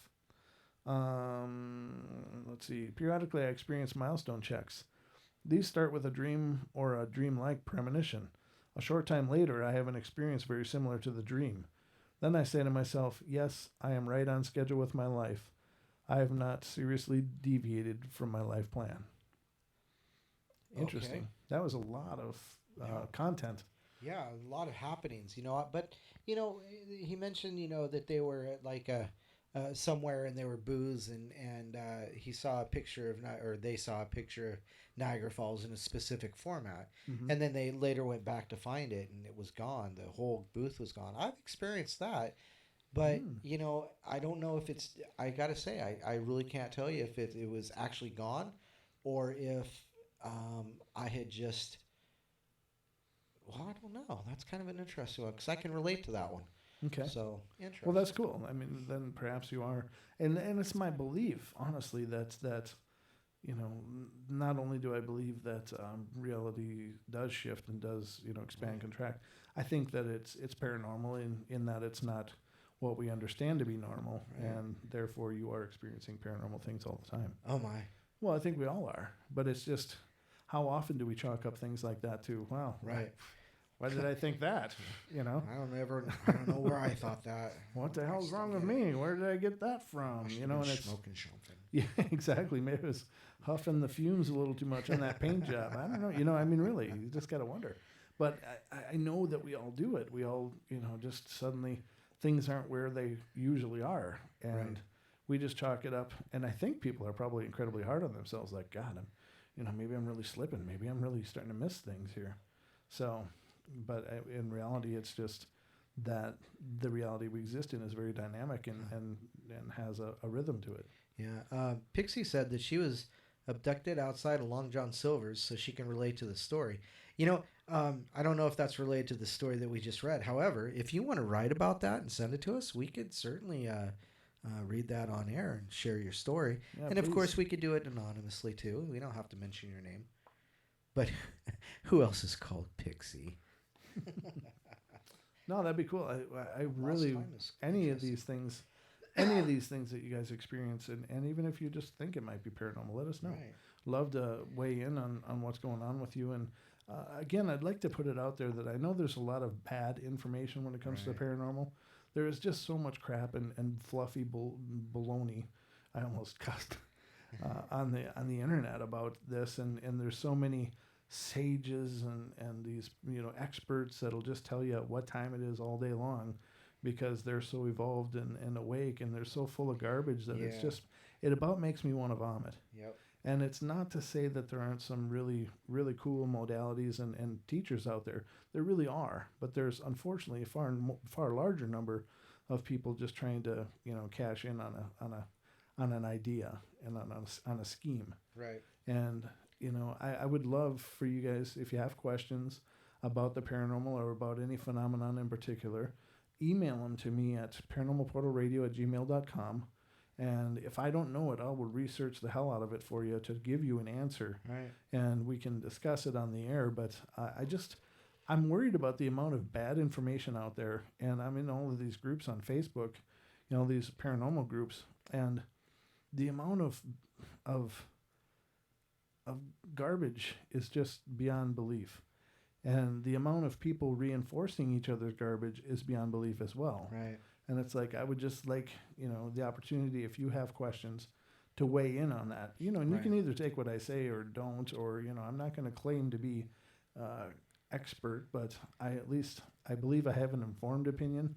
And, I will do my best to not lead you astray. Hey, what was that email account again? Paranormalportalradio@gmail.com. There you go. Yep. Yep, There we go. It is now. There it is. Yep. Pixie typed it out, and then I just happened to get it in there, so everybody knows our email address now. Paranormalportal@radio@gmail.com. Yep. Sweet. Nice job. Thank you very much. And we love hearing your stories too. If you have stories that you have anything. experienced and would like to share them with the listening audience, if you want, during our normal show times of when we're on TFR Live and iHeart at 10 p.m. Pacific till midnight Pacific on Friday and Saturday nights, feel free to call in. There's a call-in number always available on the show as well. I always have the lines open for people to call in and share their thoughts or stories or opinions or ideas. So, but definitely tune in, and I'd be happy to hear from you there. But if you don't want to be on the radio, you don't want to be, talking, it's okay. If you want to just type it out and share it with me, I'd love to share it with our listening audience. We all learn and grow. I've learned more about paranormal phenomenon by hearing people's accounts directly than I have ever learned from somebody's book of ideas or what they think. I learn more from the experiencers than I do the people that are sitting back trying to draw hypotheses, Right. Based on whatever parapsychology or whatever modality they might follow. There's Psych 101 class. Yeah, well, exactly. And there's so many things that people just aren't prepared to answer yet. Right. And our sciences are, in all honesty, our sciences are incredibly young. Yes. And especially when they have to do with mind and when they have to do with reality. We have sciences like physics that have been around for, millennia, and we have sciences of like chemistry that have been around for millennia as well, and mathematics and all of those, and those are profound, and they're really more established. But when you get to the newer sciences like psychology, sociology, and things like that, it's such a new idea, and people try to use the majestic stance of science to stamp out spirituality and potential spiritual realities, and I think that that's detrimental as hell. And I don't think the scientists are ready for that kind of interpolation yet. Maybe someday they will be. I don't know. I don't pretend to know, but I think that we can certainly help each other understand. Yeah. And I'd love to hear your thoughts on these ideas as well, because like I said, I've learned a lot by listening, and so just some thoughts, ladies and gentlemen. Did you want to take another story down? Sure, I can do another one. Cool. I want to tell Pixie that if she's cleaning during our show, those are demerits, by the way. So you can't clean during the portal. You're not going to get it done. So you just join us and do it later. The portal is not a vacuum. Well, it's a time sink. Is that different? It is a vortex that encompasses all reality and fabric of space and time. Oh boy, keep going there, Captain. That's all I got so far. And that was Captain Brent, your paranormal voyager. Ladies and gentlemen, please keep your seats in the upright and locked position. Buckle your safety belts as we turn this over to Don for his continuing stories of time slips. I got this little echo when you started saying that. Yeah, I did. Oh, you just got it? Yeah, I heard. It was crazy. Yeah, I've had it the whole show. I've had this echo in my head the whole show. Oh, that's not the show. That's rad. Well, that's the gaping void between my ears. Thank you, Don. That's the portal. What time do you have to go home? I guess right now. I'll see you guys. Bye. But it is about 8:42, so I think do you want to just go another 20 minutes, or what do you got in mind tonight? You know what? I'm cool. You're driving the boat. You're driving the boat. Nobody drives the portal down. We're just hanging on. We're just trying to point it in a general direction. Yeah, we just try to keep balance on the board. There you go. That's all it is. Absolutely. Okay, so hey guys, several days have passed since I last visited this site, and within that particular duration of time, I underwent a momentous, unnerving, paranormal phenomena, the likes of which I never experienced, nor have I heard of prior to the event. The experience was both a blessing and a terrible nightmare at the same time. Now, I consider myself a person who has natural affinity with the paranormal. Growing up, I was accustomed to seeing specters, demons, and even a vampire. The paranormal has been a recurring trait in my family, derived from my father's side, who comes from a long line of psychics and mediums, but the event I experienced makes my other experiences seem redundant. I believe what I experienced was a time slip, a supposed anomaly where time doesn't flow in a linear fashion as we perceive it to flow in. Anyway, the day started off with my best friend and I meeting up to go on a road trip. Time tacos. I think we should call them time tacos. Time tacos? It's kind of folded in on itself, huh? What do you Oh think? my goodness. Can you tell I'm hungry? No. Goodness. Carry on, sorry. Anyway, the day started off with my best friend and I meeting up to go on a road trip outside of our hometown. We were relishing the freedom summer vacation provided, and we were just glad to get away from college and back home with our family. The trip was no more than a recreational pursuit, enabling us the opportunity to observe the scenic, photogenic tourist attractions residing outside of our town within our state. The day went on smoothly, and it was an enjoyable ride. It was only in the later part of the journey that the trip began to take turn for the worst. It was evening, and we were on our way back.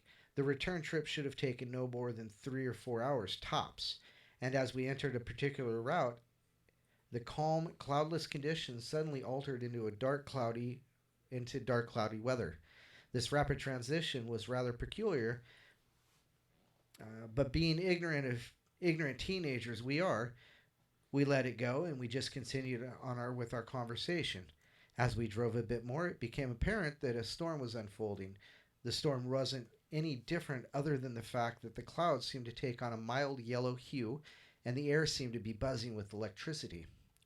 The hair on our necks started to stand up, and the speedometer and gas reading on our car went all haywire. At this point, my friend became startled, and she complained about the sudden lack of cars. There were only a few cars that were tailing by in the near vicinity, and since the road was straight, it was rather creepy that they just disappeared. Obviously, we both freaked out and came to a stop. It was fortunate that we did so because our car completely cut out and the storm became more intense. We both got out of the car, and I volunteered to travel up the road a bit in search of some help while she stayed in the car. I was certain that there was a few houses along this route and continued to trek along the road. The storm began to psych me out all the way. It was about that time. It was about a while through the trek that the storm seemed to reach a climax with loud, discordant thunder, intense lightning before it abruptly stopped. Almost immediately after the storm stopped, it dawned on me that the scenery had changed and becoming rather peculiar. It wasn't so much the type of vegetation and the natural features, but the repetitiveness of them and their structure or shape. Perhaps this was an overreaction, but it felt abnormal. After having covered 2 miles, I began to lose hope when all of a sudden I noticed a bright light behind this hill.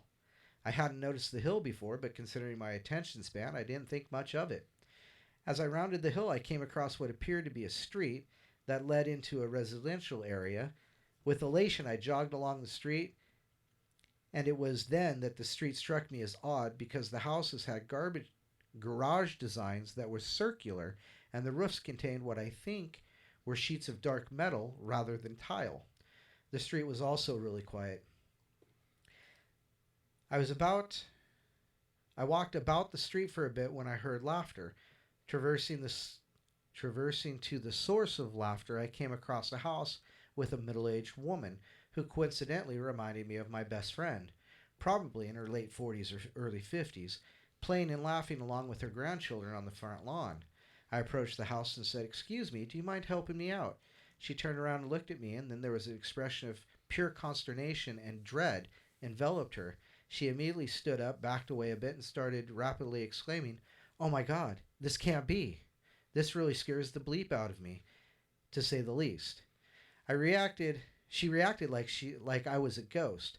I know that at that point I should have left, but I was reluctant to do so out of fear she may call the cops, mistaking me for a serial killer or a robber of some sort. So instead I tried calming her down and pleading with her. "Wait, please, calm down. I just need help. Please, I really just need help," I said. Those last few words I uttered pleadingly because I was getting desperate. Wow. Fortunately for me, she must have registered my desperation, because she stopped backing away and approached me a bit closer, and again I thought I saw my best friend in her. Strange as it seems, I felt a closeness to her at that point. Her grandchildren by now were crying, and she was trying to console them. When they quieted down, she turned face to face and said, "Is it really you, Jessica, honey?" At this point, I felt my bowels vibrate and my stomach squeeze itself. Now, there are only 2 people who have ever called me Jessica. The first person is my best friend, who does it jokingly, considering my name is Jessie, whilst the second person was my grandpa, who loathed me and considered me an effeminate disgrace. To reply, I said, "How did you know?" It was at this point that I looked at her and saw a strange mark below her blonde hair on her cheek. It was a burn mark. Now this is important because my best friend had a burn mark also on the exact same position. I started to back off, and I began to sweat profusely. I was incredibly uncomfortable. She also seemed rather unnerved and made a strange whimpering noise, to which her grandchildren started to cry again. I was incredibly uncomfortable where I was and felt the desire to run away, were it not for the inclination holding me back. In all honesty, it was weird, really disturbing and confusing. Her grandchildren were now screaming, and she tried to console them.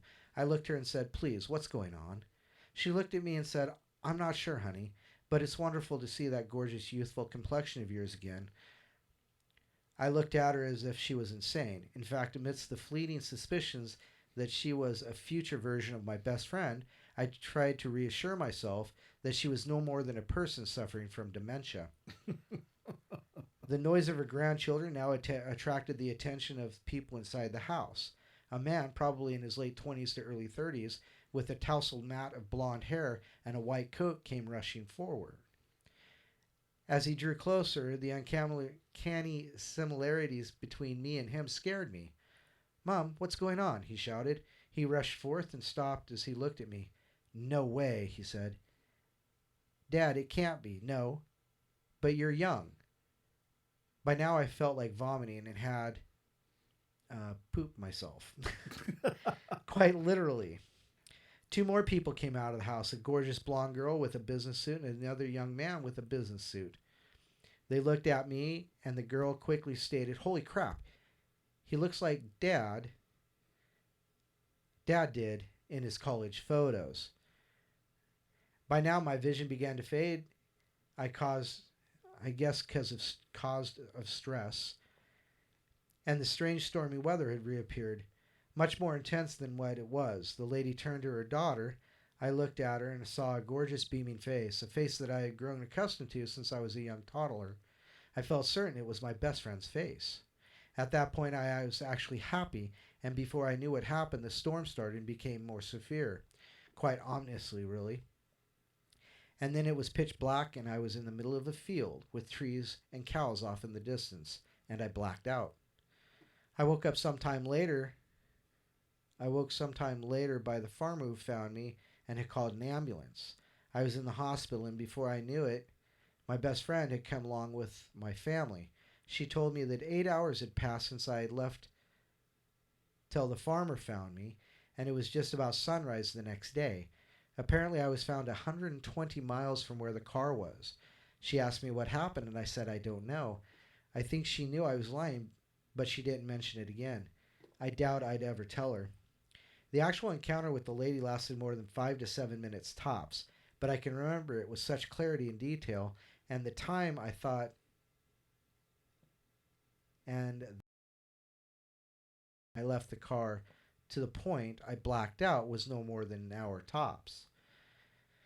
The above recount is 100% true. I hope you all believe me. I posted this account because I truly cannot explain it, and I hope you guys can make some sense of it. It was a bittersweet experience, but a confusing one in many senses, paranormally and relationship-wise, and definitely had an impact on me, to say the least.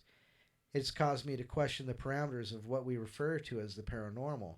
I never knew a phenomena such as time travel existed, and I'm certain I had a glimpse of the future. Sincerely, Alpha. Wow. I wonder if he did end up dating that girl, his best friend, then. Yeah. Because it sounded like they hooked up and got busy. Right? Brown chicken, brown cat. Yeah, exactly. No, that's pretty cool. And welcome to Gilbert's Paranormal, joining us out of England. Did you see that? In the chat room. Oh, I did not. Hey, cool. Oh, Gilbert's Paranormal. There you are. That's why I said it. Well, shout out. Shout out. Boop, boop. Better recognize, got 14 people watching now. You guys must love us. You know, it's amazing. As soon as we got off our live stream last week, it just jumped up to like 80 something. Yeah. And just kept climbing from there. Yeah, I know. It was really amazing. I just love people are paying attention. That's awesome. Thank you, guys. Thank you. We appreciate appreciate you that is making this happen.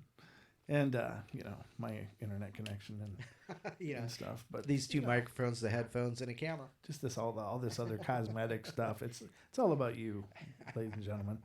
You make us complete. You give us purpose in an otherwise void existence. So, paranormally, that is. Paranormally and normally. And more normally. So, yeah, I mean, it's really cool. I'm glad people are paying attention. And make sure to, like and subscribe to the channel. Share the videos. Yep. Love for more people to know what the hell it is we do. Sometimes I'm not sure what it is we do. Ask, what is it that we do? I'm not really sure, but we get on here and, so far people, seem to enjoy listening to us drone on endlessly over whatever it is we end up talking about. Sometimes it's even paranormal stuff. Wow. How strange can that be? I know, right? You just never know. But we are absolutely thrilled. And again, the show times for the regular show, if you just stumbled into us and you don't know who the hell we are, we do broadcast on tfrlive.com and on iHeart on Friday and Saturday nights. And that will be from 10 p.m. through midnight Pacific Standard Time. And we do the Paranormal Portal shows then.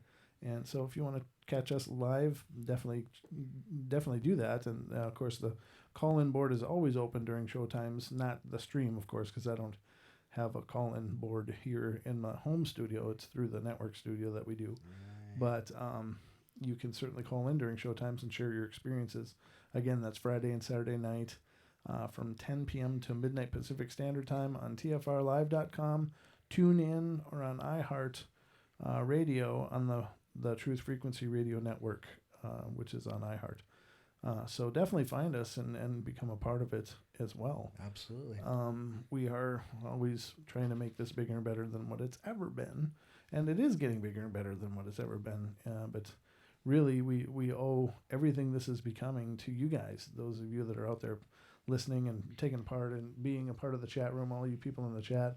Absolutely. You guys are amazing, and you really make this so worthwhile. And, we don't pretend to have all the answers, but we definitely have a good time bringing you what we do know and what we do think. Unfortunately, the paranormal's, it's paranormal. How do you define that? So we just do our best to try every week.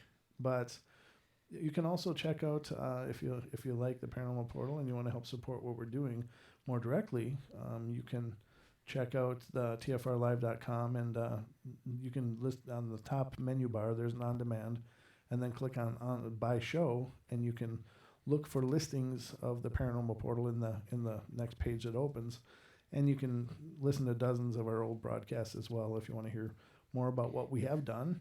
And if you want to support what we're doing, go over to paranormalportalradio.com and check out our wares over there. Doc actually ordered, and I got a... Nice. Yeah, I just sent a message to Josh to see where that's at, because he ordered actually before Thanksgiving, but we had to order in the sweatshirt, so we're hoping to get that real soon and get that out to him. So there's Elizabeth. There's Miss Elizabeth. There she is. How you doing, my lady? Welcome. Good to see you. She got the shades emoji. She slid in all cool like. She's all incognito up in here. Swag going. Outstanding. So that was good to see you. Very good. And but definitely reach out to us by email. You can email the show anytime. I do check it personally, so it's paranormalportalradio@gmail.com. Again, paranormalportalradio@gmail.com. And I don't know, anything else you got going on, Don? Nope. So what do you think? Do you want to continue a little bit longer, or do you want to call it a night? What are you feeling? Well, what are you guys feeling in the chat room? You want us to continue? Pixie's already said, keep going. Keep going? There she is. Keep going.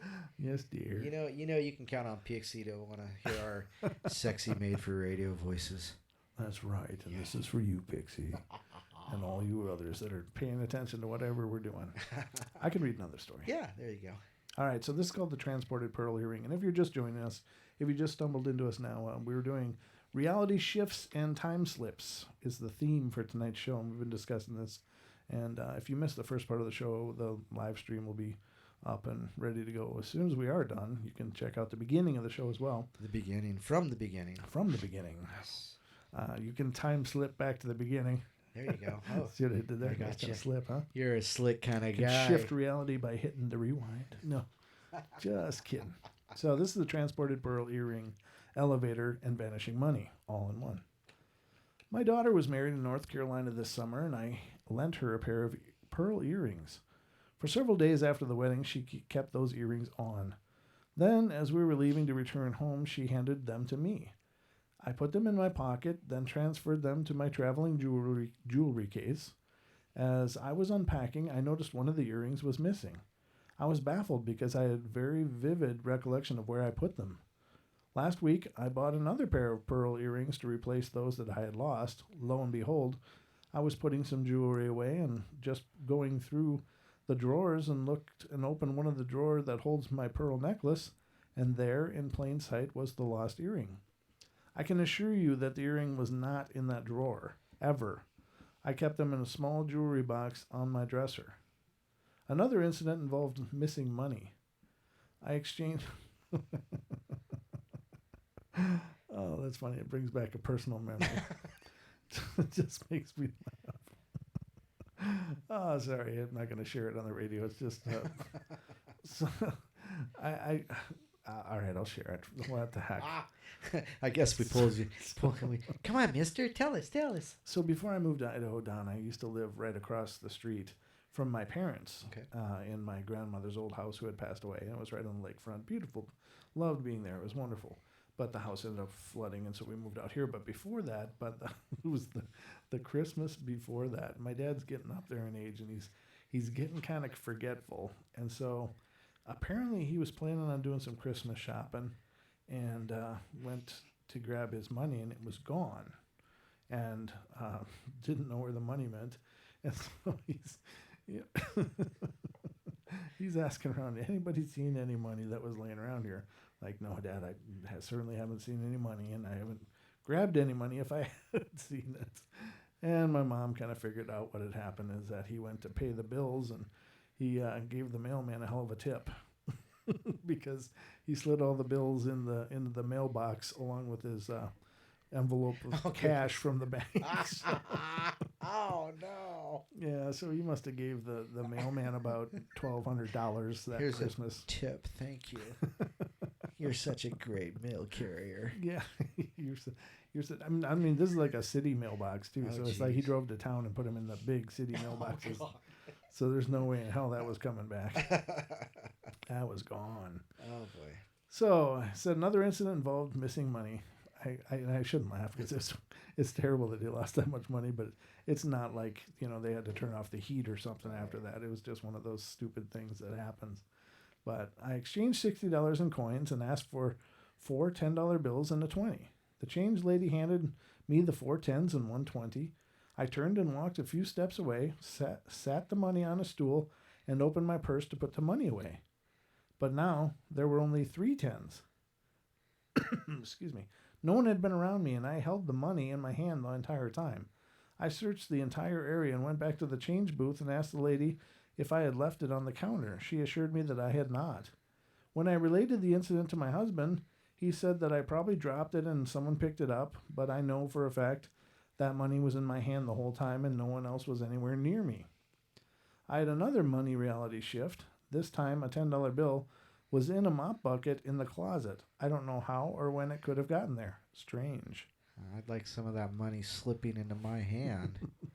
I remember one time I did laundry, and I always meticulously check my pockets before I throw pants in the laundry. I just do. Right.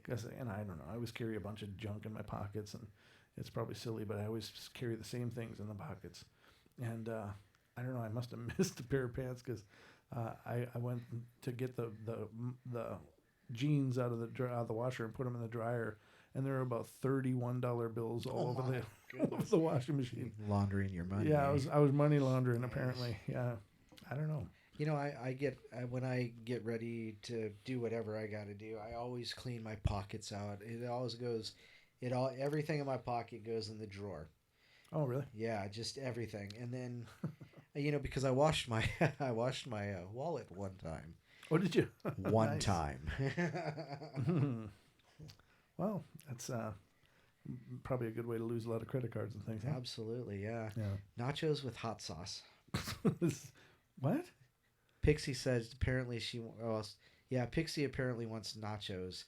I was thinking that wouldn't be bad. Too bad we don't have any 7-Elevens around here, because you go buy that boat of nacho and then you put that nacho cheesiness and the chili sauce on top of it and just drown it with onions and jalapenos.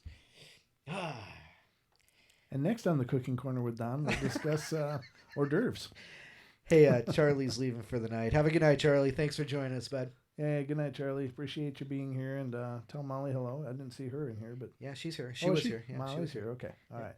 Well, thanks guys for being here and being a part of the show. Absolutely. The next one is Slip Sliding Away. Slip sliding away. Oh my God, this is a long one. Slip sliding. Hold on, I'm gonna need to prime the pump on this one. Prime the word pump. Just leave it alone, Don. Just let that go. Just let it slide away. I'm just gonna grab my lubricant down here. We don't get paid for this, ladies and gentlemen. This is just on the. You just gotta put up with it. It's the gift of fun. We bring it every week. I'm absolutely butchering the English language and creating all kinds of problems. Well, I've explained to you I know 2 languages, good English and mostly bad English. Yeah, I know. All right. So this one's called Slip Sliding Away. Isn't it funny how time flies sometimes?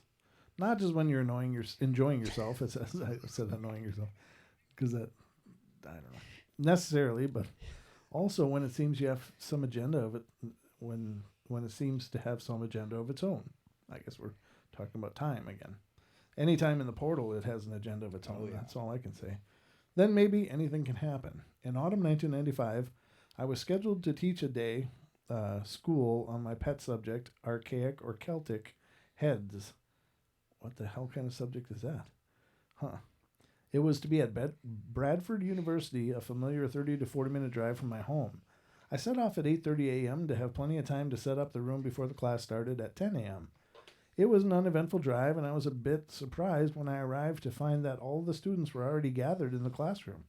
I made a joke about them being so keen and arriving so early. When I glanced at the clock, it said 10:20. Whoa. So he left at 8:30, and it was 10:20. But it's only supposed to be a 30-minute drive. Somebody got abducted. This was not funny. I am particular about punctuality, especially when teaching, and I had deliberately set off in plenty of time. The course organizer and students were concerned at my absence at the scheduled start of class, and the organizer had phoned my home where my wife was able to confirm that I had left at 8:30. Somehow the journey had taken just over twice as long as it should have done, and there had been no accidents, no heavy traffic, no interruption in the journey. I was shaken, to put it mildly, and I could offer no explanation to the students. Just a wry comment about the strange effects these stone heads can have. I got the class making their own heads out of some clay while I gathered the teaching material together, and the rest of the day went without a hitch. But I never could work out what happened. Why had time flown? I did another day's school on the subject there in October 2000, and this time got there without being hitchhiked. Slash abducted. Yeah, exactly. Ufologists and alien abduction enthusiasts who have heard the story have made what is for them the inevitable link and urged me to try regression to fill in the missing time. Maybe I should, but I haven't had much success with this technique, and in any case, I just don't think this explanation fits the bill for some reason. It's called denial. Denial.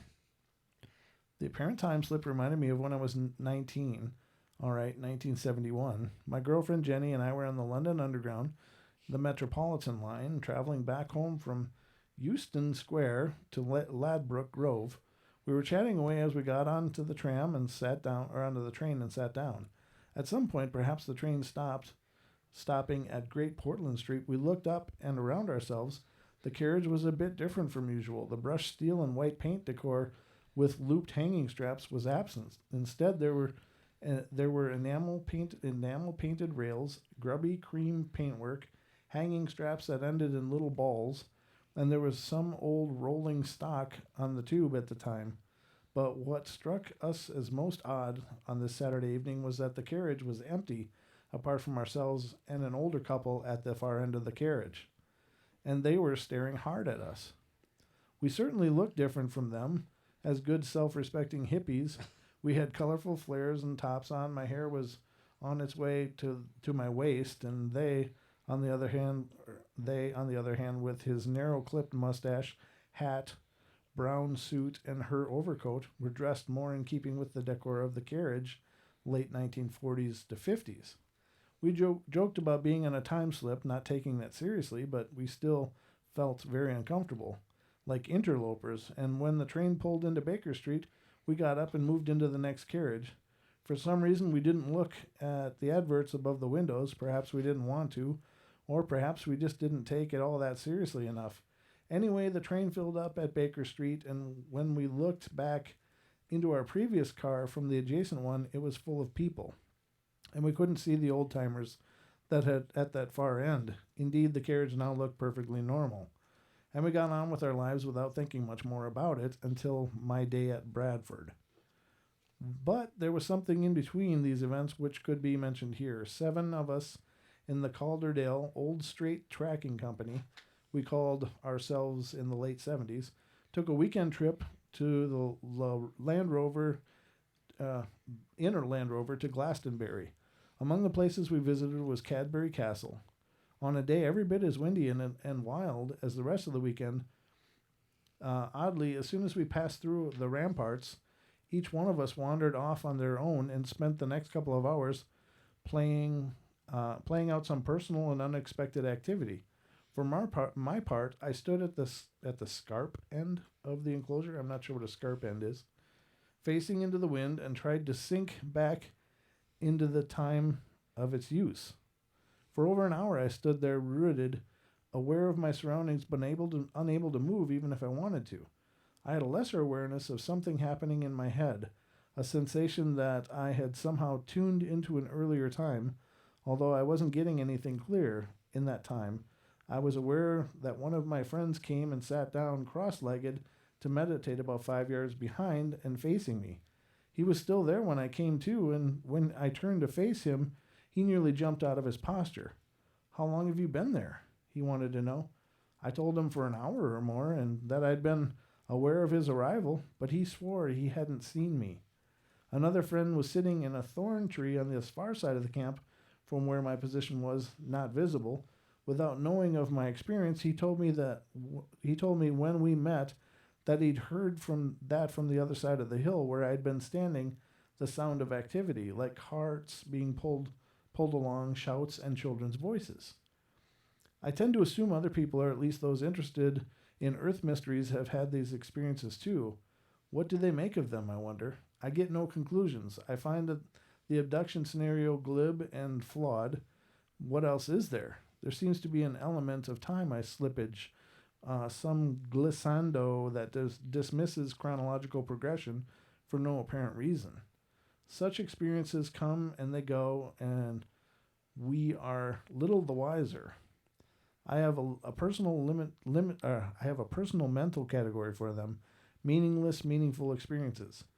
But other than giving them a folder to lurk in, that's making lightle jest. I don't know if that's a figure of speech or whatever, like we did in the tube nearly 30 years ago. But very, very cool. Now, again, I'd say that would pretty much demonstrates the fluidity of reality. Yeah, absolutely. And I've heard many stories of people like walking out, and there was a woman's group, or a couple of women anyway, that toured Marie Antoinette's castle in the 20th century, and as they were standing there, they turned a corner to the courtyard, and suddenly the courtyard was full of people in period dress. Nice. And they all looked at these women like, "What are you wearing? What are you doing? Who are you? Why are you here?" And the women just said they felt completely uncomfortable, very awkward, and they turned to go back, and then everything was fine again. Like, they turned and looked back again, and everybody was gone. So very, very strange stuff that goes on. Sure. I think, anyway. Well, Back to you, Don. Back to Don. Ta-ta-ta-ta. He even gets a theme song. You hear that? Ta-ta-ta. So I have to do it all by myself. That's all right, Don. I'll write you one someday. All by myself. Don't want to be all by myself anymore. Oh, gracious. Where do we come up with this stuff? I don't know. That's why you're here, Don, because I don't want to be by myself. Well, there you go. Yeah, it's like being in the office by yourself all night. Okay, let's see here. I've got one, but these are pretty long ones. Let me scroll back up to the top here. Okay, here's a short one. It says, recent time slip in Essex. I was driving at the time. I know, a little scary. It was a route that I had driven many times, and I know the route very well. It was a straight road that leads to a small town where I live. The road is a two-way road with fields on either side, trees lining the road, and a crematorium and some houses just before the road bends around. For a very short period of time, only minutes, if not seconds, I suddenly saw the road in a completely different light. The road was a dirt track, no tarmac, no pavement. The trees were still there, but they were a lot shorter, smaller, and the crematorium was gone, as were the houses. It all looked very rural. As you can imagine, I was pretty taken aback and wondered what had just happened to me. It was all over so quick, and I was driving back on the tarmac road again. Very strange. I don't recall feeling like I was driving over rough terrain. In fact, nothing actually felt different at all. It was just the visual. I had driven that route many times again since, and it's never happened again. I was alone in the car, so I have no one to validate my experience, sadly. So it could be I just went a little crazy for a few minutes. Well, that's me every day. Was that Essex, England? I'm going to say yes because they said tarmac as opposed to blacktop. Okay. So that's me guessing. Don's a pretty bad guesser, so Yeah. you know how that goes. Yeah, so if you guys are watching in the camera and you see me go like this, and then I go, that's me seeing chat. That's me going, oh, God. He's really? paying attention. Okay. So far you are, Pixie. So far you are. Pixie's but I'm watching. Whatever. Yeah. Anyway. At-home time loop. Just wanted to tell you what happened to me in 1999. It was quick but wicked nonetheless. I was propped up with my back against the headboard of my bed. I was watching a movie, waiting. So sue me if I go too fast. Oh, good God. Sorry. Go ahead. Life is just a party, and the parties weren't meant to last. Oh, boy. I went and saw him in like 19... I saw the Purple Rain tour, baby. I had the vinyl video disc. Watched it so many times it actually had holes in it. I watched it because Apollonia was in it. Yes, that's my story. Sarah and I'm sticking leaving? to it. Sarah leaving? All right. Have a good night, Sarah. All right. You may be excused. Lewis says Dawn makes us laugh and scream. Sometimes not in that order. Interesting. All right, so let's get back to this quick but wicked nothingness. Nonetheless, I was propped up with my back against the headboard of my bed. I was watching a movie and waiting for dinner. My wife was sitting at a computer to the left of the TV, her back to me.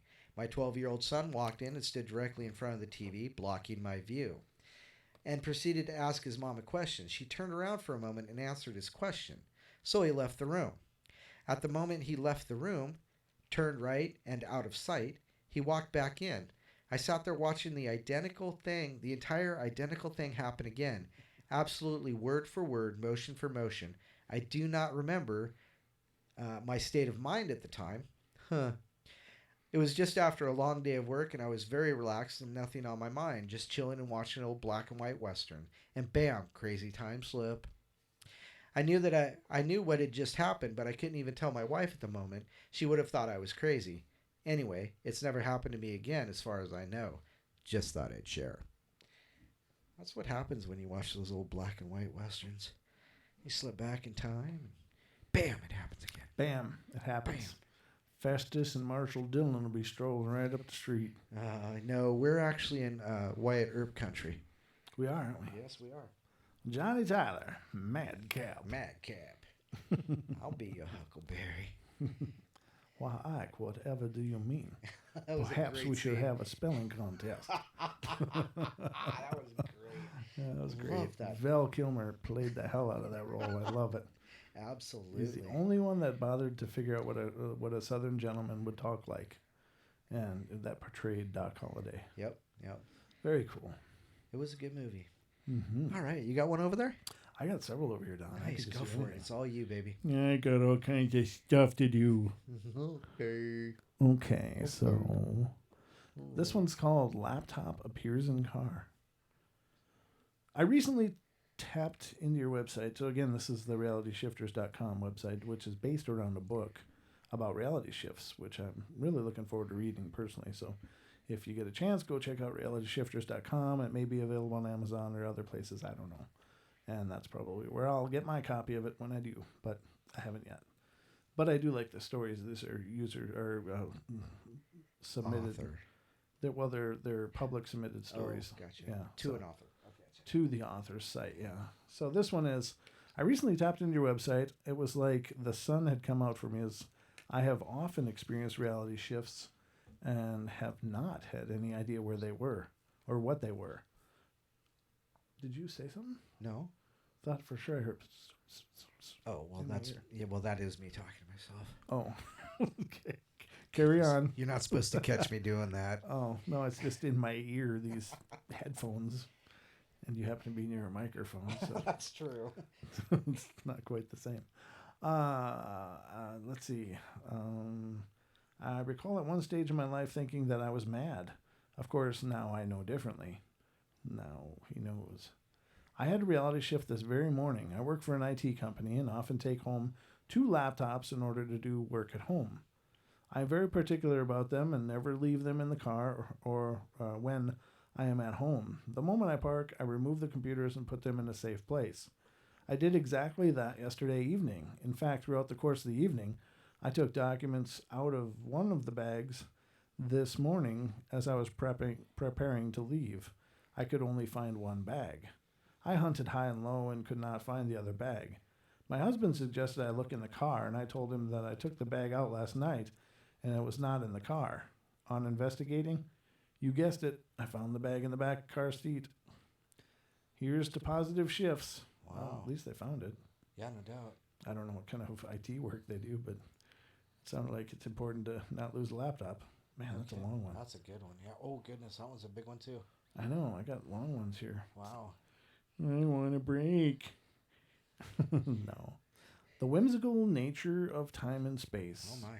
It's a good title, though. I like that. It I like is, that yeah. title. Kind of plays into what we were talking about. Absolutely. I wouldn't have used the word whimsical. Okay. In the autumn... I already started off wonderfully. Take 2 and action. In the autumn of 1967, I was working as a public relations account executive in Pittsburgh, Pennsylvania, at the branch of what was then, and to my best knowledge, still the largest public relations agency in the world, Burson Marsteller. I guess that's the business name. Sorry. Keep going. Okay. Sounded like someone was rubbing my ear. Since my background had been of an ad and promotional copywriter, my immediate supervisor, Bob Carter, a vice president, began to lose patience with the promotional slant in my writing style and suggested I take some journalism courses at the University of Pittsburgh. Wow. Hopefully I would be purged of my fanfare skew. It was cinched when he said Burson Marsteller would pay for it if I delivered an A average. By November, I had been happily attending the university after my work days for 2 months, since the job entails applied time, and I would have to account for each hour of my workday. I would sign out of the office on Oliver Street at 5 p.m. and then go directly downstairs where there was a 5:15 bus to Shadyside and the university campus. On a bleak and cold and drizzly November Thursday, I signed out of our office at 5 p.m., took the bus, and got off at the campus to stop at about 5:45 p.m. automatically. By this time, it always took me exactly 10 minutes to walk to the hall where my classes were held by 5:55 p.m. I would be sitting at my desk awaiting the first 2 instructors in my 2 back-to-back writing classes, which ran roughly 1 hour and 30 minutes each. This time, when I walked into the class, I realized right away that I had walked in on a class already in session. I looked around and noticed everyone, including the instructor, was strange. Thus, I quickly and incorrectly estimated I had walked into the wrong room. Out in the hallway, beyond the door, I saw that it was the exact room, so then quickly assumed that the last class had been extended beyond its time limit. Glancing into another room across the hallway, a room always empty in the evening, I saw it was also filled with students with an active class in session. Stopping a young woman in the hallway, I asked her if she knew why the classes were held over so late. She looked at me with puzzled expression and said, "The classes are not held over. They don't let out until 5 p.m. For a stunning moment, I felt as if I'd mistakenly walked out of my office downtown at 4 p.m. by some bizarre mistake, but quickly recalled that others had signed out with me. I told the woman that it was just about 6 p.m., and she rejoined that I was incorrect and that my watch was running 1 hour ahead. Finding a telephone, I called my office. The receptionist, usually gone by 6 p.m., was still there. She greeted me and asked if I had forgotten something. I told her I was in the shady side and the university campus, and she laughed and said, "Right, you made it there in 2 minutes." Then I realized she was telling me I had just walked out of the office. She assumed I was downstairs in the lobby of the office building where Burson Marsteller was then located.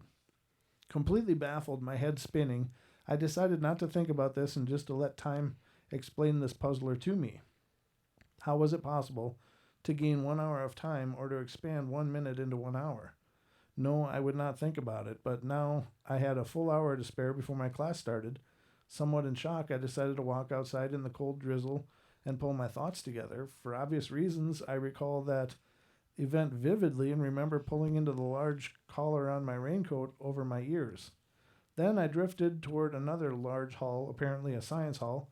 Where I entered, I realized the lobby was extremely large, as in a museum or library. Glancing around, I saw an interesting facade or replica of a facade of an ancient temple over to my right. I found myself walking toward it.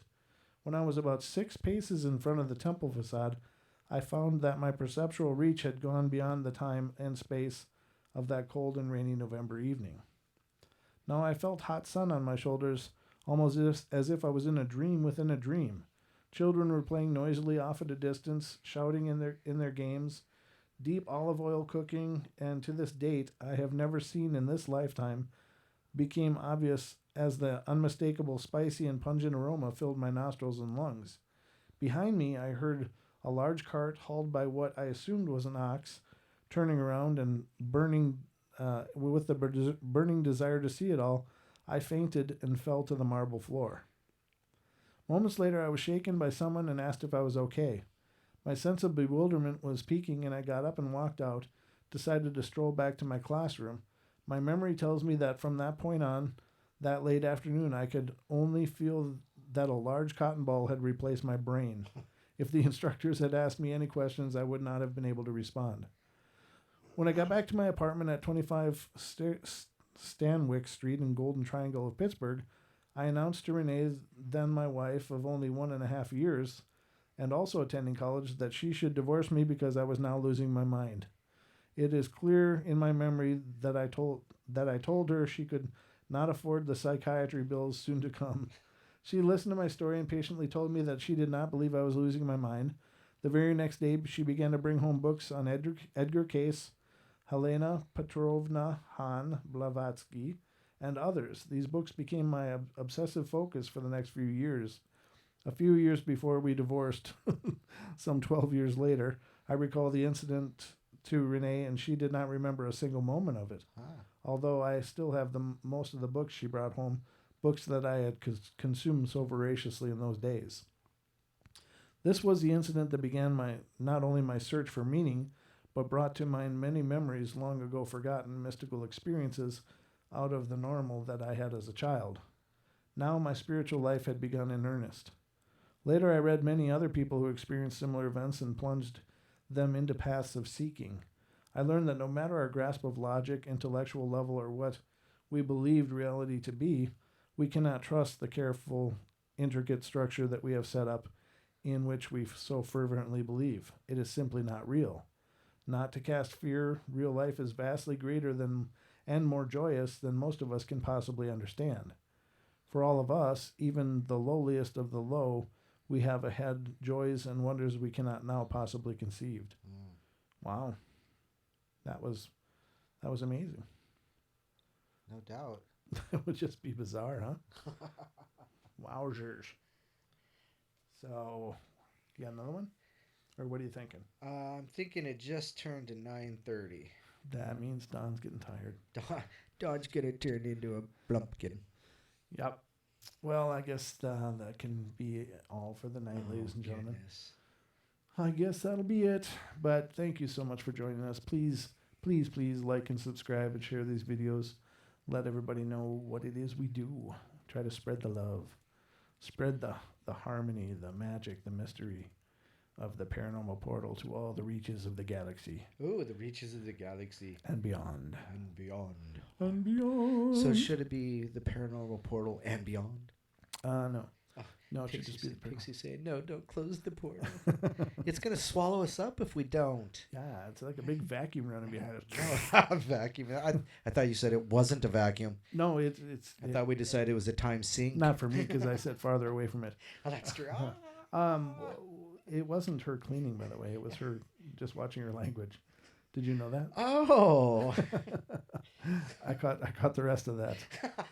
So I thought I'd fill you in on that. Well, I guess I came to that party late. Well, Don, as long as you showed up to the party, that's all that's important. Pixie says, what do we do until Friday? Just vacuum. Screenshots. Remember us. Watch the videos again. Yep. And again and again. And share and share. Listen to the archives on TFRlive.com. There you go. Yep. Like and subscribe. Follow us on Facebook. There's so much you can do, Pixie. But you'll always be in our hearts. Love you all. Thank you guys. Have a great night. Be kind. Be nice. Be good to each other. And we will be back Friday night. Be back. Whatever the hell that just came out of my mouth. It's supposed to be back, but I think I had a time slip. It was a tongue slip. Tongue slip. Yeah, well. This is a family show. So there'll be no more tongue slips. Good night, everybody. All right, love you all. Be good. Take care.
Love you bunches.